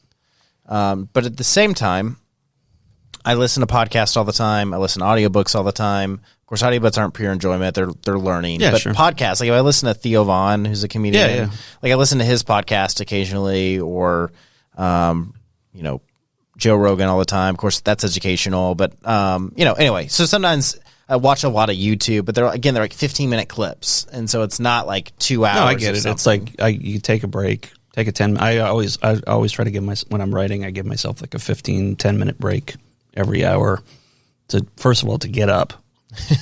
I didn't know you could throw your back out by sitting too long. Years ago that happened. I get it's like it's like little digestible stuff. You can watch something and feel satisfied that you've enjoyed a story or learned something, and then go back to whatever. Yeah, I'm the opposite. I just want to veg out and watch movies. I literally cannot work. I have my computer and then I have my Kindle, which has all of my streaming apps on it, and I always have to have something streaming, like music or a movie. Usually it's a TV show that I've seen a million times, and I just watch it over. What's your favorite TV shows? Boy, Dick Van Dyke Show is probably my favorite. I grew up in the 80s. I'm a Nick at Night kid. I don't know if you you missed out on that. Well, it's different. It was different back then than what it is now. My mom thinks crap is a cuss word, so I think like Nickelodeon was even banned in her house. Wow. It was just like, I couldn't watch The Simpsons growing up. That was same. Yeah, I get that. I couldn't. I was the oldest kid. But no offense to my parents, they did an amazing job raising me, and I love them. But I have a theory that every parent, when they have kids, the oldest kid is the rental car kid. It's the one that like you're more protective of, or not more protective of, but it's your first kid, so you want, you're like okay, we got to keep them on the straight and narrow, and then there's a little dent there, and then by the time they get to the third one, they're like, yeah, go ahead. So yeah, I mean I'm the youngest. There's more of four, freedom, I guess. And I had way more freedom than I think my brothers and stuff. Okay, and I always attribute to that my interests were very different. Like I was obsessed. Too, yeah. I was obsessed with business since I was a little kid. Wow. So there wasn't a lot of things that led. I got obsessed with cycling, and I got obsessed with golf, which are all things that just don't really lead. They led to my parents not having me be around. I could just go do my own thing. Right. So I just kind of figured it out on my own. Right. And what were we talking about? TV shows. Yeah. Okay. So I just finished the Nick at Night. Being a Nick at Night kid. Yeah, so my wife and I have started to go through a TV show like before bed. And so we went through The Office, which I'd seen some of. We went through Parks and Rec, which I'd seen some of. Right. Now we're going through Modern Family, which I've seen a little bit of. Mm-hmm. And I like the show. So my shows were, I was really into Suits. I remember that. Yeah. And then USA. That was Meghan Markle's show, wasn't it? Yeah. And then somebody informed me that like Meghan Markle married a prince, and I was like, "What?" And that's like I just try to stay out of things that don't contribute value to my life. God, yeah. That's why I didn't know like who she was. I just knew her as Rachel Zane in the show, and I was like, "Yeah, she's hot." Like I didn't think anything like, but like, I didn't know she was. Like I heard the whole thing about like her being black or half black, and then like. The kid being the royal family having some issue with that. Oh, yeah. I didn't know she was. I thought she was just like a white girl. Like the entire. I watched her for 5 years, I believe. So I was like, all right, I just have no clue what's going on. That's where I'm at. True. But anyway, so I've watched. So I've gotten into some TV shows. But yeah, I just overall, it's this guilt thing I feel, which is funny because I don't feel that way with social media. But again, because it's easy to get sucked in. It's like with Instagram, they're 5 minutes and I'm gone, and I'm often doing it while I'm like doing something else. Yeah, this is one of my favorite quotes about TV. Have you ever heard of Airplane or The Naked Gun? Mm-hmm. Okay, they're like parody movies of like genres. But they put in a million just dumb, just stupid jokes. Like what is the movie that made fun of Thor and stuff, and it had like Britney Spears in it? Oh, that's one of those. That's not a good example. Okay, that's one of the. It's epic movie, but those were just. They didn't even do jokes. They just like, hey, remember this movie? That's what I call Airplane. If you get a chance, watch Airplane. It's a classic. It's one of the funniest movies I've ever seen in my life, and it's a disaster movie. It's actually a takeoff on a movie called 0 Hour that the filmmaker, the Zucker brothers and Jim Abrams are the directors. They bought this movie, the rights to this movie 0 Hour, and basically remade 0 Hour into the 1980s about a plane. The pilots get sick, and there's nobody that can fly the plane. And then there's this one guy who has had like PTSD from flying planes in the war. Has to like overcome his fear and fly the plane, but that's incidental. It's literally just the dumbest joke. So the famous line is, the most famous line, the best line from the movie is the pilot. The pilot's name's Ted Stryker. He walks in to the cockpit and learns that there's no pilots, and the doctor, played by Leslie Nielsen, says, "Can you fly this plane and land it?" Ted says, "Surely you can't be serious." The doctor says, "I am serious, and stop calling me Shirley." It's literally, the whole movie is like that. It is, and you would think like, who would watch that? But you watch it, it's just, it's so inventive and creative that like you want to see what the next one is. And so that started that whole, the movie you reference is actually kind of part of that genre. It does kind of the same thing, but in my opinion, a little weaker, a lot weaker. But anyway. Okay. Question that's kind of away from our whole conversation. Okay. Yeah, sure. Do you find that in the media, and by that I mean writers or people that do similar things to what you do, that a lot of y'all are a lot alike? No. I don't think you could have media if we were all alike, or at least to the extent that we have. I mean, personalities are different. I mean, in terms of journalism, there's personalities, but like the core reporters, the reporters that do the hard work, you know, that just are like investigative. They do very enterprising journalism. Let me rephrase this. Okay. I mean like interest and hobbies. Oh, no, I think that's varied too. I mean, I'm a big pop culture guy, and I'm lucky that it's part of my job. But like other people that cover pop culture, they may not be gamers. You know, I'm a sports fan. I follow a hometown. I'm not like a fanatic, but I'm a fan. I have my hometown team, and I like watching sports when I get the chance. Other culture reporters may not have that same interest, which is good, because if they have to cover something that they're not familiar with, they can see it a way a fan may not be able to. Yeah, I was just curious because it just seems there's more diversity than I think most people who are critical of media would like to believe. And are you collaborating with other people? Or is it depends on the project. Depends on what I'm working on. Game stuff, yes, that's always a team effort. Because somebody's doing there's somebody in charge of the writing who's like, okay, we need you to write this way, come up with material that fits this tone or fits this part of the game or whatever. My live shows, yeah, those are all team efforts. Particularly Mocky Horror, because we have to make fun of a movie that's like 2 hours, so we basically just watch the movie over and over again and try to fit as many jokes in as we can, and then we go over the script and we see where there's gaps where we can find more jokes, and then we watch that piece and come up with more jokes. And it sounds like a lot of work, but it's actually really fun. If you're like huge movie nerds like Liz Barksdale and Nicholas Harris and I are, and the sketch work is a group effort too, because the writing, at least in my group, the writing and the sketch work is individual. Like, so when a show comes up, or if we want to start doing videos, we couldn't do shows during the pandemic, so we did a lot more videos, which is good, because that's how you grow a sketch show in this age. We would basically go off and write our own sketches and then bring it to the table and read it, and if it made everybody laugh, and was feasible to do, because sometimes I put in too many special effects or just want to make it look good. That I wrote a sketch where basically it's a kid who gets his wish to fly, and then I realized, oh wait, we have to see the kid flying.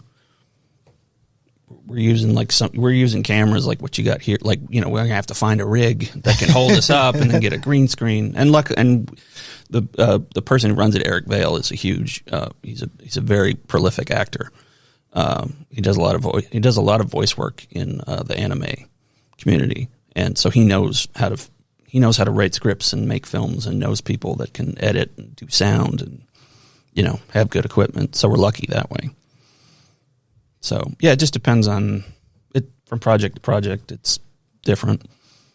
So my belief, and I'm different than the average person. I view things, I study things differently, I approach things differently. We're all different. Sure. But my general belief is like, I believe in people's ability to research, people's ability to say something that's true, something that's not true. Like, I just believe in people's ultimate that the truth will come out right ultimately. So I kind of have this when I see things that get fact checked. I get not concerned. I don't think that's a word, but I just wonder, man, like who's fact checking the fact checkers, and like, is this really necessary? Can't we just put out info and just trust that people can gravitate towards the right or gravitate towards the the right stuff or the wrong stuff? Like they'll know if it's wrong, they'll know if it's right, and that ultimately, if they are pushing a false narrative and they eventually find out it's a false narrative, they go, oh, okay, cool, I was wrong here, and that like ultimately like just until we can actually like verify that what's being fact checked is like there's a way to. I don't know. I mean, the problem is though, you kind of open up, and I get that. I get that idea of like, well, how do we know the fact checkers are doing the fact? But you kind of open that door of like, well, then we have to get somebody to fact check those facts, and then we have to get them. Yeah, exactly. And it's like it's just not feasible to do it that way. So I guess I would come across on them more of I believe in people, sure, and more than I believe in corporations. And so that I would which are people now, which blows my freaking mind. Sorry, go ahead. Which I would stray away from fact checking, from adding this fact checker disclaimer to every post automatically via AI or whatever. Well, I mean that's part of the process, and that has to be. I mean, personally, right. What are your thoughts on this as a journalist? To the process of fact checking, like having. Fact checks automatically come up on social media posts or I see what you're saying. Like the idea of fact checking like thrown in people's face on every post. I mean, legally they don't have to do that. That's why I get incensed when people get mad at me about like, oh, Facebook is ruining my First Amendment. I'm like, it has nothing to do with that. Facebook is not the government yet.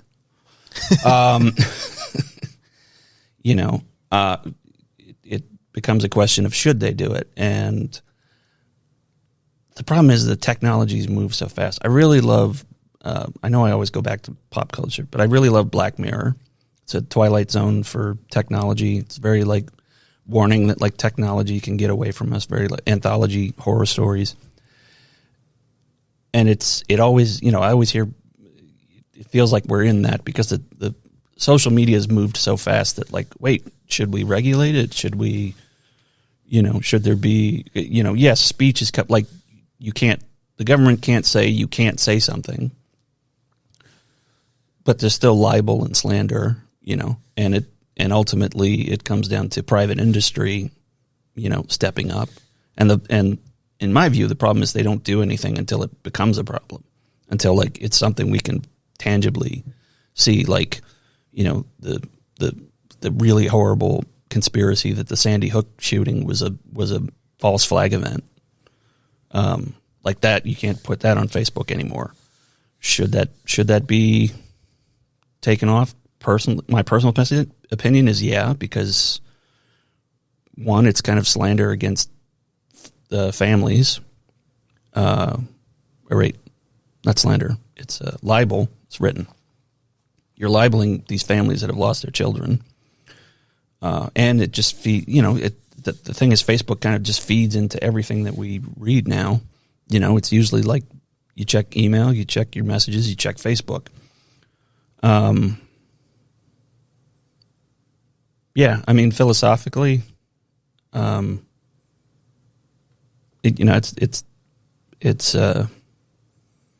not an easy question to answer.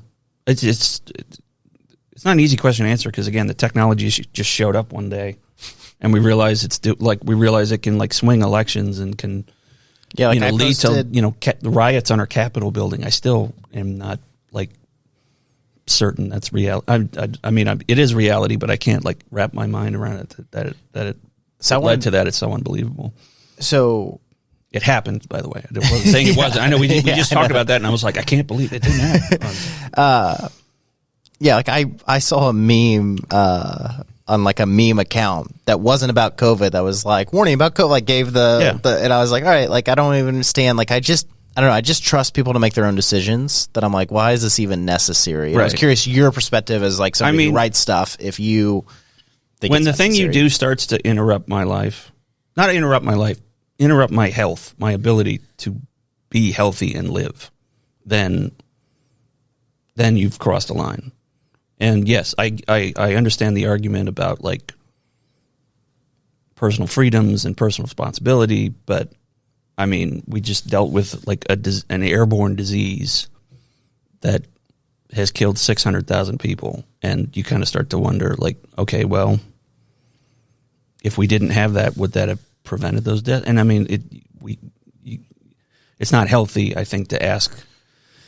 It's not healthy in our heads to be like, oh, well, why couldn't we have stopped this and live in the past? I mean, we certainly have to learn from it. But to me, it's when it starts encroaching on my life and my health, then, you know, I don't.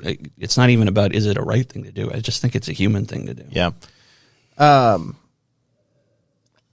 Yeah, I don't want to make this conversation about that. No, I understand. But it plays in the media. I mean, yeah. You know, like you have, you know, some stories have to give that side, the, you know, anti-vaxxer and the anti-mask and the flat earth or whatever, you know, like it puts it out there and it may make them look ludicrous, or if, you know, who knows, but it's out there. You can't ignore it. Yeah, and I don't know, I just think there's always two sides, and I think some are ridiculous, but I want to, you know, like, I know people who's concerned with the vaccine, and these are people that, you know, get flu shots and do everything else. It's just like, hey, it hasn't, like, I want to see it tested more. I want to see more data on it. I'm like, I don't think they're crazy for saying that. I think that they are healthy people. You know, sure. These are, you know, and they're like, all right, cool. I'm just gonna let this play out. So I respect individual freedoms, and I see both sides, and I try to. I want to talk about the Capitol Hill riots for a minute. Okay. And I've said this, I think, publicly, which is just that I want to understand the outrage more. And I don't mean that in, like, it's not that, it's just this, that I have never really had, like, this, that government's the greatest thing ever feeling. And so I saw that, I was like, oh, stupid people doing stupid things. Like, that was just the stint of what I saw, right? I was like, right. The stupid people doing stupid things. And I see people that are way more upset on both sides of the aisle. You know, sure. A Republican and Democrat that saw that and were, like, completely outraged. Where I just saw, like, stupid people doing stupid things. In terms of the storming the... Yeah. Okay. So what did I miss there that is, like, so outrageous? Honestly... I have not done any stories about the riots, or this is purely just my speculation from what I've read. It's just fueled by a giant man baby who can't admit that he lost, and he's whipped up so many. He's tapped into something that the party couldn't, or maybe didn't want to, for so long that they just followed him and was like, okay, yeah, the election was stolen. Let's go break shit at the Capitol. You know, it feeds into that conspiracy vein, which, as we've now learned, can be very dangerous. I mean, people freaking died in that moment, and even now, like, it's like Congress won't, Republicans won't vote to investigate it because they're like, well, it was just, you know, it was lone crazy people. No, it was something deeper than that. Yeah, I don't. It's to me, it shows the danger of personality and policy, because Donald Trump, I mean, he's a caricature of himself at this point. He's a man playing Donald Trump. Yeah,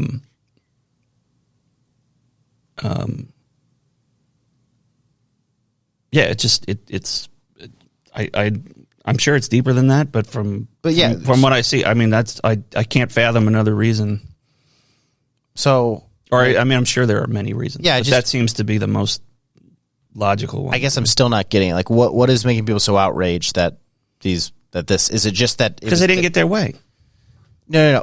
Oh, I'm saying, like, why are people so outraged about them storming the Capitol? Like to me, it's like crazy people doing crazy things, and it's just like, I mean, but the last time that's happened, well, I mean, it's just, well, first of all, it's a government. I think it's I understand, because I understand anti-government, but it still is kind of the center of our democracy. It's where our highest laws are passed, and people's lives were in danger. So there's outrage from that. I mean, I think there's several people that died. I don't know the number, but at least 2 officers died, and I remember there was one woman from California.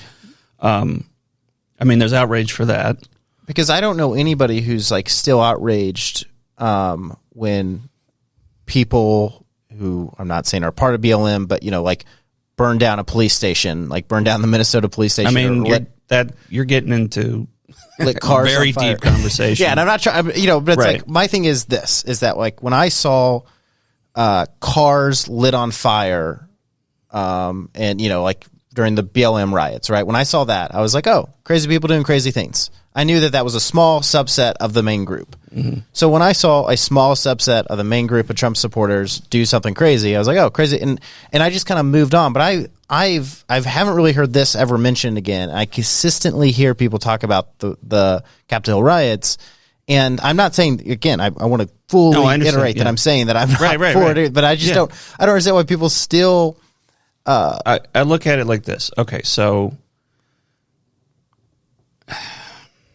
I kind of wasn't prepared to talk about this, so I don't know if I should. And if you don't want to, we can just skip on. Because my only thing is just to me, there's different. It's not like black and white. To me, nothing is just black and white. Yes, there's two sides to every story, but to me, that's at least that's a minimum. Some things like the Earth being flat, like there's one. But anyway, but yes, another side exists. They're wrong, but it exists. As opposed to that, it's. To me, it's people being pushed to extremes, and in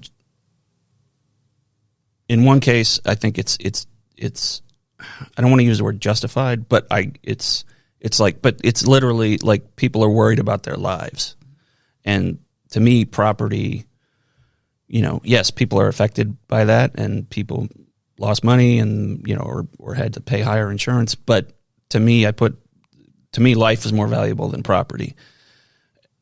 As opposed to the Capitol riot, it's based on a bullshit lie that a guy who lost the election, and in an election that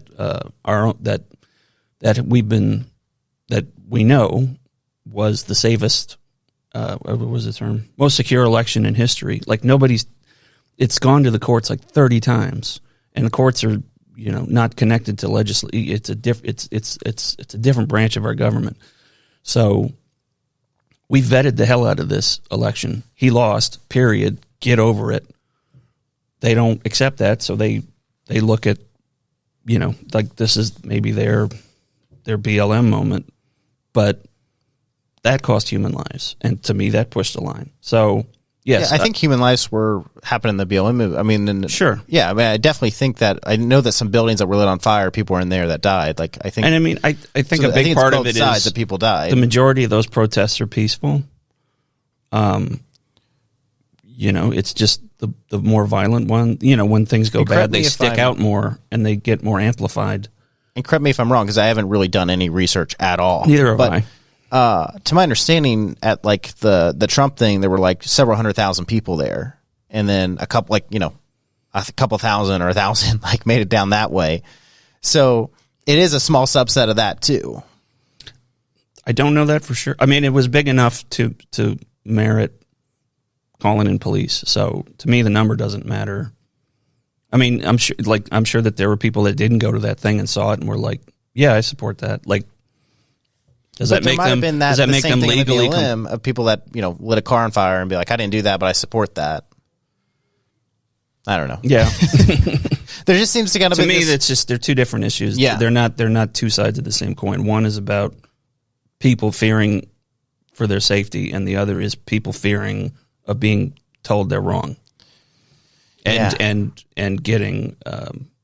So I guess both. And when I'm saying getting it wrong, I'm referring to the Capitol rioters because there are people that amplify that and make it sound like, well, if your election is in danger, that must mean your life is in danger too. And then all of that gets mixed up into an even bigger lie. Yeah. Because I would go from the standpoint of like, I'm looking at it very black and white, obviously, and you're seeing more color, but I would say that like, I think lives were affected at both of them. I think that both of them were wrong. I think that both main parties, like Trump stood against it and BLM stood against that. So both the top people of that were against that. For the BLM thing, be mad at the cause. The cause is police, and not every police, but a significant portion of police affect communities differently. And maybe and that needs to be looked like, how do we, is the structure need to be better? Does the training need to be different? Like, people who say, well, BLM, look, cars on fire. I'm like, but look at the cause of that. To me, that's kind of the deeper meaning. Yeah.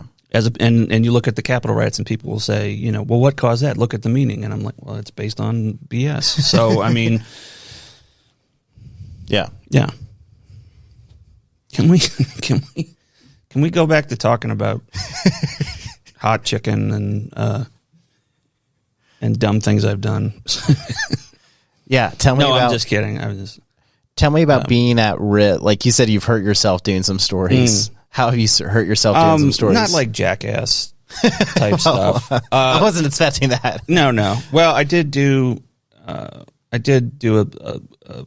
story on canine training, and I put the suit on and let the dog tackle me, and I didn't get injured. It wasn't, but it was. I mean, it was kind of exhilarating, but it was safe.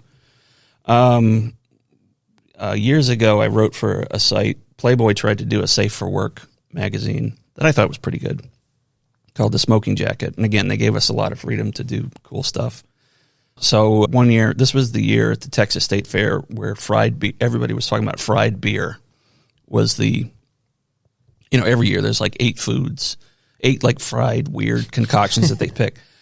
And so I pitched the story, hey, I'll go eat all 8 of them and rank them and review them. And try to survive. Yeah. And I didn't get sick. I got sick. It was from overeating, but half of them were just unpleasant foods to begin. First of all, fried beer. How's that possible? It shouldn't be. It's basically like a fried ravioli with beer in it. So when you bite into it, the beer spills out. So it's like eating a cyst. Really, I hate to be that graphic, but the taste is the taste is the same. And then they give you cheese to dip in, which I didn't even understand. Beer and cheese and fried, like, you're just trying to kill us. And I remember walking out, and there was kind of a guy. I don't know if he was homeless or poor or whatever, but he asked me if I had change, and I said no, but I have this, and he wouldn't. He literally wouldn't take it. So, there was good stuff though. There was so they had a fried Cobb salad, which sounds weird, but it's actually it's a sandwich basically.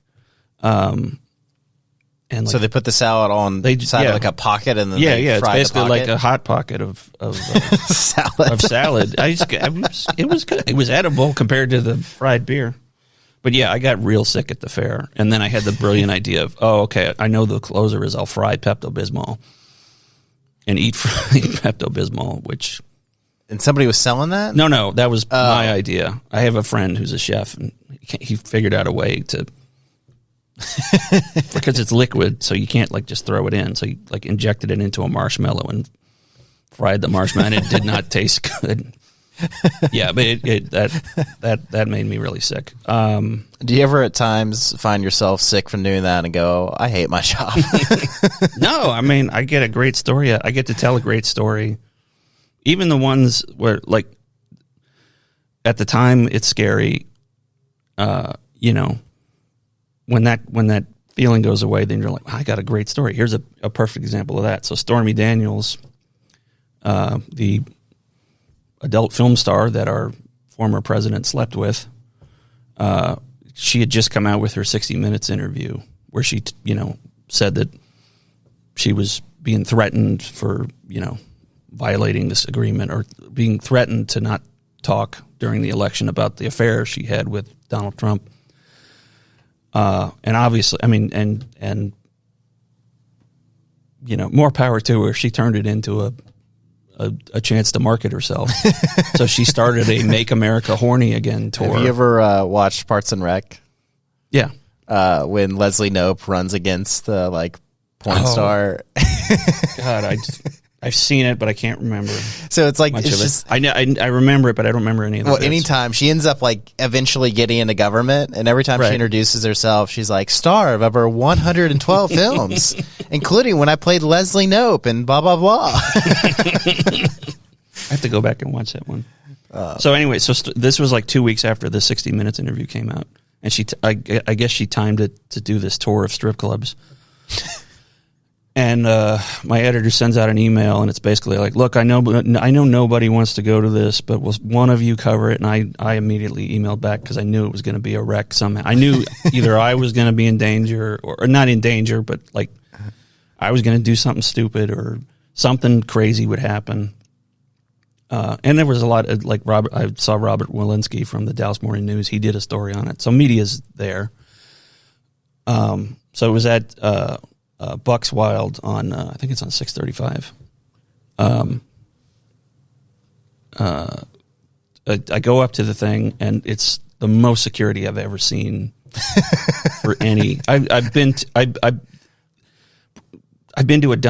to a Donald Trump rally when he just started running for president, and I wasn't searched as thoroughly as I was at the Stormy Daniels show. Like I had a notebook, and they're like, "Why do you have a notebook?"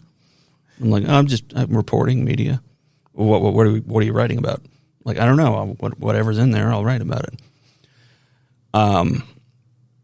So I go in, and they're very adamant. They're like, you cannot take pictures. If we catch you taking pictures, we will throw you out. And there are guys in like Secret Service suits with the little see-through cord headsets, like secure, like, I mean, because she's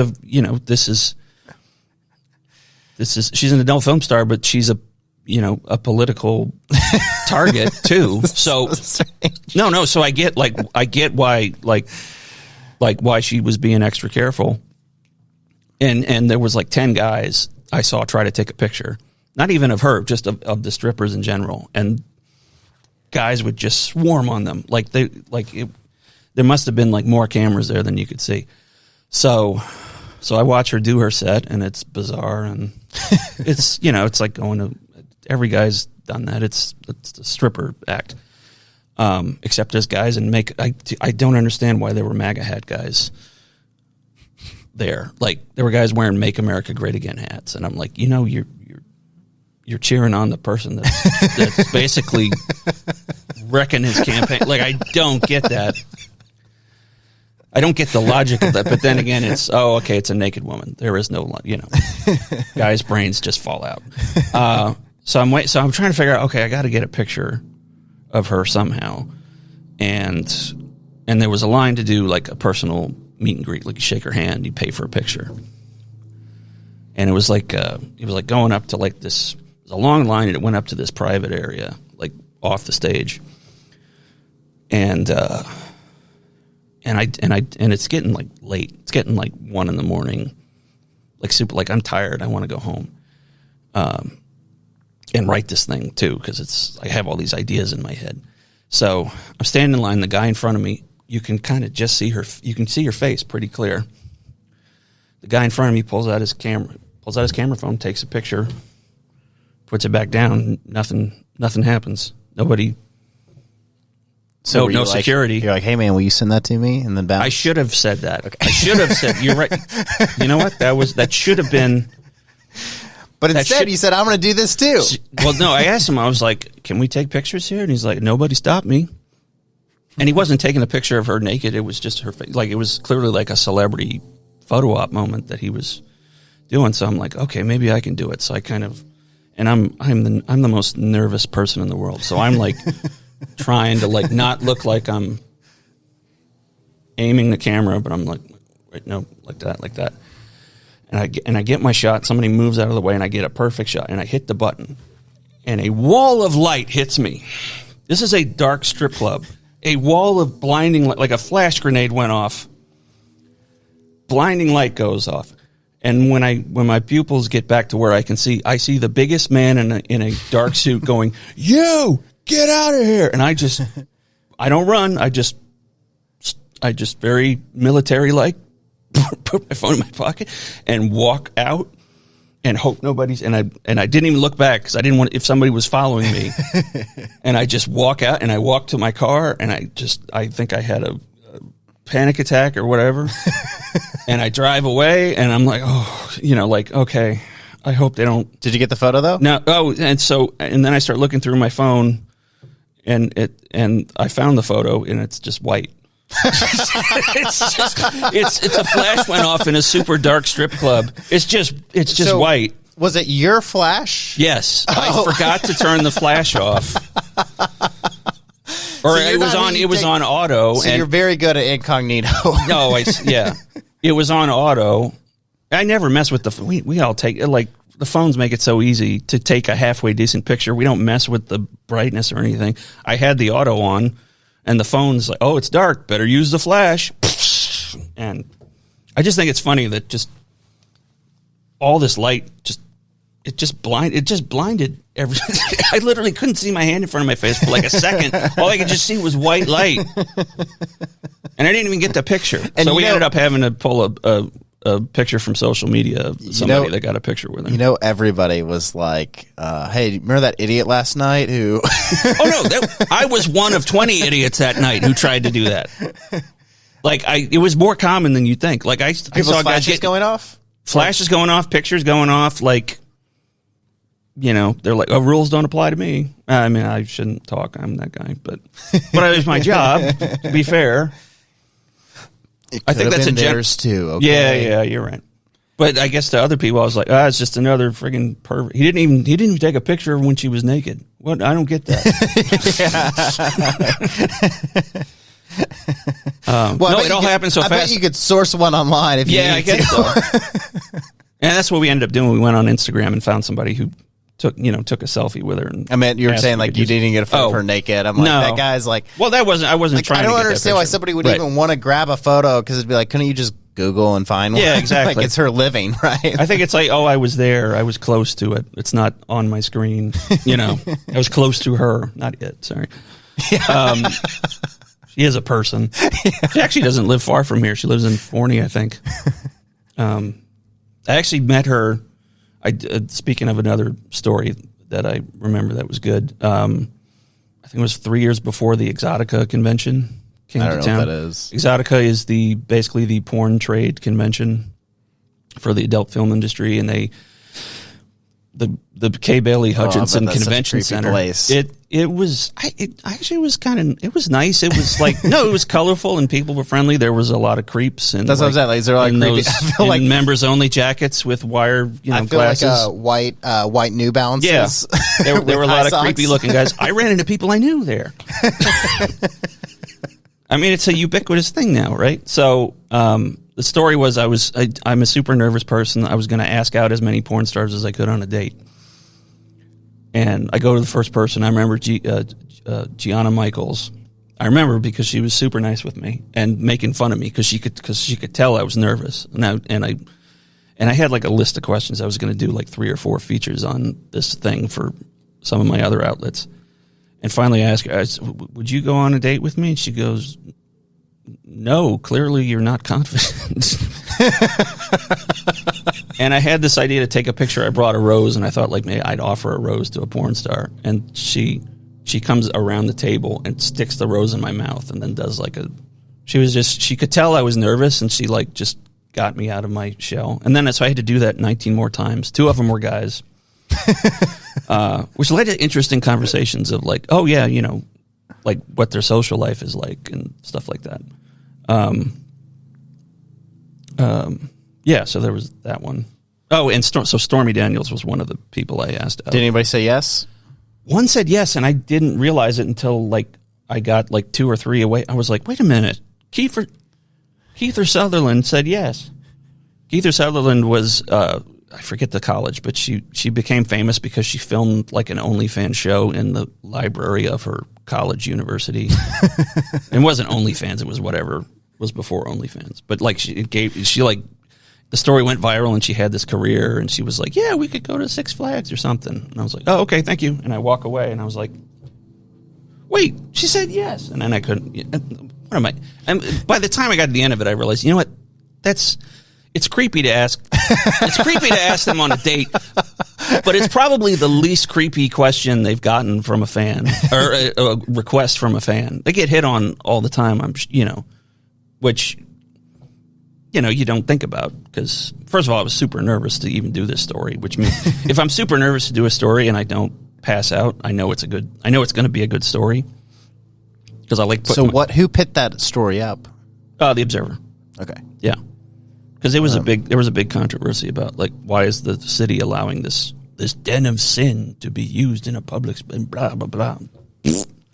Yeah, so it's see, I'm like very Christian, but also very capitalistic. Yeah. So I'm like, look, if they want to host it and people want to go, it's a free country. Right, that's just always where my line kind of draws. It's like you're not going to find me there. It became a political hot button issue. I mean, they host gun shows there, and like, how is that any worse or better or whatever? Like, I don't even want to get. I don't want to start that. Sorry, but I'm saying like they host stuff that other people consider. I get the point you're making. Yes, I'm reasoning it in my own head.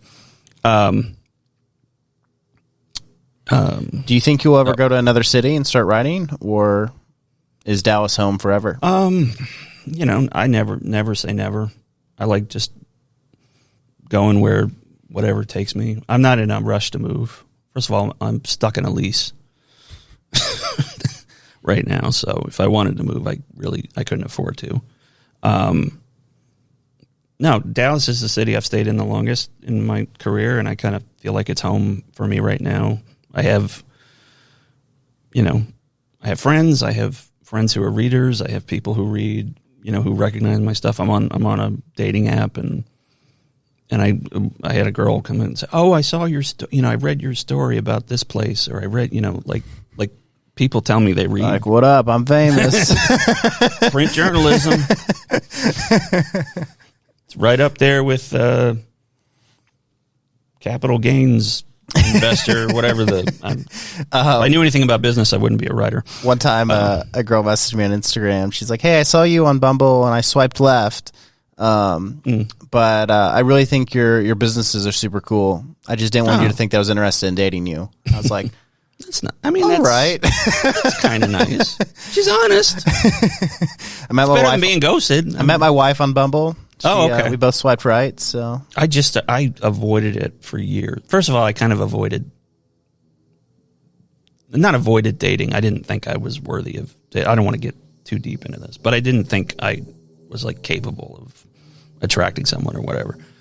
And so when the pandemic came around and I wasn't meeting people, I was like, all right, I'll just sign up for an app. And I went on a couple dates. I mean, it hasn't led to anything, but like, you meet a lot of people. For some reason in my head, it's something about the comedy mind that's like so cynical, and then you do it in real life and you're like, oh wait, no, that's just the joke. It's just a joke that dating apps are the last bastion of hope for love or whatever. So yeah, I found that a lot of people were just there because they wanted somebody to talk to and nobody could talk to them. And so it was just like they looked at me as like, oh, here's somebody I'll have a conversation with when 5 other guys I'm texting won't text me back. My wife, not that way, but but you met her on Bumble. You said Bumble. Yeah. Right? Okay. And then my first, so I focus, I do everything as a marketer essentially. Sure. So I noticed this trend of girls that were super tired of matching with people to talk to them for a day and then disappear. Right. And so my second message, and I had very legitimate photos and bio and everything else. Again, marketer. But I think my first or second message to her ever was like, "Hey, I'd love to take you to brunch. Does this Saturday at this place at this time work?" Mm-hmm. Because I wanted to immediately show, like, hey, I'm not trying to waste your time. I'm not looking for a hookup. Like, I'm looking for a relationship, right. And I'm not looking to waste my time either. And she had 1 day off a week at the time. And so she's like, no, but I can do this time and this date. And that was like, and then we had an awesome, I thought she hated me on a first date, but she didn't. And so we just kept going out, and one thing led to another. And, that's cool. But did you immediately ask her out, or did y'all talk? No, that's what I'm saying. That was my first or second message, was saying this day, this time, this activity. Oh, wow. Okay. Because my worry is I ask too fast to meet in person. Because I've asked, I haven't measured the time, but there was this one person I was interested in that swiped on me, and I was like, I don't mean to be too forward, but can we meet? And then she just disappeared. And I'm sure there's a million reasons. Did you use the words "could we meet"? I don't remember. I put it like, would you like to, go out for a bite sometime or something like that. Yeah. So just be specific. So like, hey, would you like to grab In-N-Out? And then be like, unless you're vegan, in parentheses, like trying to make a joke out of it. Like, would you grab In-N-Out sometime? Unless you're vegan. Okay. Like maybe next week at, 6 p.m. at, whatever location's best for you or whatever. And because what I wanted to signal was like, hey, I don't want to waste your time. I think that's like the key thing, because so many people are on there just to like hop, and girls too, but they're just on there just like, it's just a bunch of conversations that lead nowhere. And I was like, I just want, because what I would get is let's say I sent that to somebody else and they didn't respond, or they're like, oh, well, I'll have to check my schedule. Well, if you had to message me to tell me, like, you could have just checked your schedule, right? Like, you're just like fear of missing out. So nobody wants to commit to anything. That's why I've always like dated older, because I just want like, this is a dumb conversation. I'm happily married, but like my wife's awesome in every way. Sure. That's why we got married. But until I met her, I was just a bunch of just like, I just learned so much of like, all right, these are not the messages to send. These are not the people I want to go out with. Right. This is not the, it is, it's just like, you're marketing yourself online. And then like the hard part is like, if you market yourself too good online and they meet you in person, they're like, oh, well, this guy's a fraud.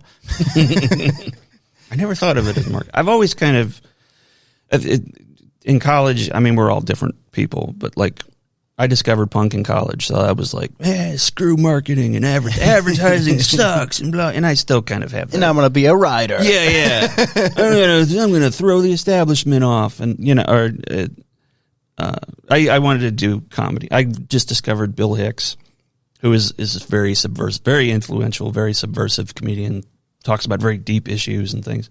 So I really got into him. So I was like, I'm going to be the Bill Hicks of, whatever industry I'm in. So I never really like learned. I'm kind of learning now as I go in terms of marketing myself. So one thing I just started doing was I discovered I can draw during the pandemic. I always told myself I couldn't draw. And then one day during the pandemic, I had nothing to do. I was like, I'm just going to try to draw this. I was playing a game that was very like animated. It had like a very kind of specific animation style. They call it rubber hose, like those old cartoons where like they have the big white gloves and they're just like constantly moving. I fell in love with that and started to draw it. And the more I did it, the better I got at it. So that's kind of become like another facet of like, not just a hobby, like, I'll actually sell some portraits.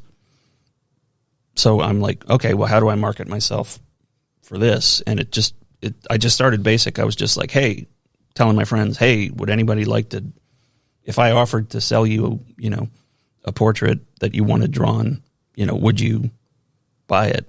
Like, just put it out there and just see what the reaction was. And I think it was like, I got maybe 10 or 12 comments, which is pretty, and got one of them actually said they want me to draw something. What other projects are you working on? Trying to think what's on my board. A lot of Observer stuff. Observer stuff is picking back up. A lot of my stuff was event based, so obviously, I mean, we mentioned this, I think, early on. So like it's starting to like tidal wave. But like, do you have any projects that are outside of writing, or your own unique project that you own outright? Yeah. What is stuff you're working on besides the drawing? I've always had this. I grew up actually reading comics in the newspaper. I don't know if there's still Sunday comics in the newspaper anymore. I hope there is. But I grew up reading Calvin and Hobbes and The Far Side. Wait, you don't get the newspaper? Yeah, I do. Oh. I just don't read it. Oh. No, I read it. Of course I read it. I read it all online. I don't get the physical paper. I pay for that's what I was trying to say, and I didn't. But I grew up reading comic strips and always wanted to, and web comics are, the new comic strip, basically, like the Oatmeal and Penny Arcade. So I always wanted to do like a one portrait panel, kind of like strange webcomic. So I created one called This Is Not Normal, which is a phrase that's just been stuck in my head the last 3 or 4 years. Like, when reality just seems like it's too much. Actually, it was a John Oliver episode. I forget what it was, but he just said something like, whatever the issue was that he was talking about, it was like, write the phrase, "This is not normal," on a Post-it note and stick it on the board. And I was like, I kind of like that philosophy.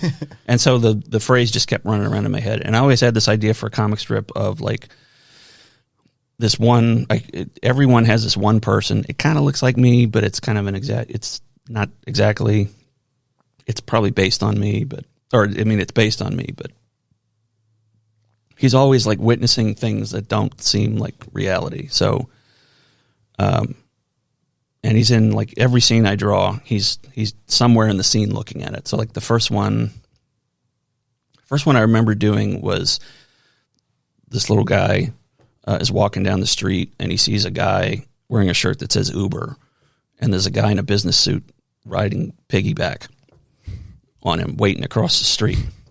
I did an open mic. Oh, really? And I was very, very excited. I had my 5 minutes of material that I worked very hard at, that I went through in 45 seconds. And then I was like, oh, now I get how much harder this is. Yeah, you have to like, you have to like space it out and time. Yeah, I've done that. So I've only done it one time several years ago. Anyway. So, okay, so you have these, you've been working on a comic, and so that's live, is that? Yeah. And where do people find that? It's this is not normalcomic.tumblr.com. And it's a very small, I'm not good at marketing. I'm just doing it because I want to do it. Yeah. I've always had this idea. Well, that's the stuff that goes viral, man. That's exactly. The stuff that goes crazy because you're actually passionate about it. Yeah. So if I keep, and I kind of got a little lax the last month. I said I was going to do one every week, and then it's like, oh wait, this is actually more involved. Because it's like drawing a little portrait, once a week. Sometimes they get very detailed. Or the first one I ever did in color was the guys at like the Texas Fair, and he comes on this like haunted house ride, and it just says 2020 the ride. 2020 really sucked, so it would be this. Oh, I forgot the tagline was the scariest ride ever conceived, or something like that. It just says 2020. But it was very detailed. Like I remembered like when I was a kid going to fairs and seeing that haunted house, and I was a very scared kid, so I didn't seek out that. I still don't like haunted houses. Like I love horror, but I don't want to be in a horror movie. But anyway, I would draw like details. I remember like the paintings they used to put on the carnival rides, and took a long time. We have writing. Oh, writing and drawing, and we have drawing, and then we also have drawing on Tumblr and their jokes, right? Because you draw, but you don't always publish your drawings. I'm sure, like that's a separate. Like, sometimes I do. So is the Tumblr where to see everything, or? Oh, that's the Tumblr's just to see that. All the rest of my stuff is on my Facebook and Twitter. Okay. Facebook, I'm at writer Danny Gallagher. Twitter, I'm at This Is Danny G. Danny G is dope. Yeah. And for my drawings, I do speed draw. Part of the reason I started drawing was I realized like the iPhone has a time lapse feature, so I'd position the phone and just draw whatever, and then post the video of me doing the speed drawings, and it started catching on with my followers, so I just kept doing it. And one was like, "Hey, I actually want to buy that one," so it's like, great. Any other projects, or is that it? I'm trying to lose weight. What are you doing? Eating less and moving more. I am seeing like a expert now that insurance it still sucks, but now that it's like it can actually like cover weight loss doctors and things. So okay. I've lost about 30. Oh, nice. Done pretty good, yeah. But I still eat crap. I still love cake. My birthday just came around and I ate cake for a month. I did not. I turned 40 during the pandemic, Here, so this year is my 40th. Have a grape right now. Oh, yeah, you're right. I should probably. Yeah. That's a good idea. All right, we're doing good. That's hilarious. So, is there anything you're promoting? My website is dannygallagher.net. It goes to, right now it just goes to a portfolio page. I need to build a website. It's one of those things I put off. Which I know is easier than ever to do, but I'm like, I have a VR headset. I'd rather go play. I'm like 6 years old. Do you have a VR? Huh? Do you have a VR yes, headset? I got one I got a Quest for Christmas. Man, I did the game where you there's arrows, and so with this arm you're doing one, like, you know, it's like it's going to tell you which direction to swipe. So you're doing like down and left and right. It's like DDR but with your arms. Beat Saber. Yeah, I did that. That's my workout.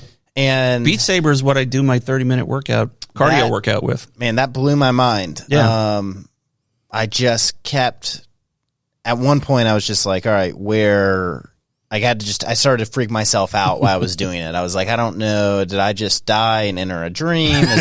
Like at one point it's just so immersive that I was like, yeah, this is a little weird for me. I'm building up to a horror game, but I can't quite do it because it's kind of, it's not me watching somebody experiencing the horror. It's me experiencing the horror. So I can't quite, and most of them are just like jump scare games. And I'm kind of just bored with it. I don't see the appeal in that. But yeah, no, I know that I started to get like I don't get car sick. I think when you get, it's because I'm getting older, I get more motion sick. I started to get I felt like I'd been on a boat for 3 hours. Like I was like, and I didn't go anywhere. It's crazy how I love it. Yeah. What do you hope the next 5 years looks like? I definitely want to start building on stuff that I'm doing. I mean, I know this past year we've had to put a lot of stuff on hold, but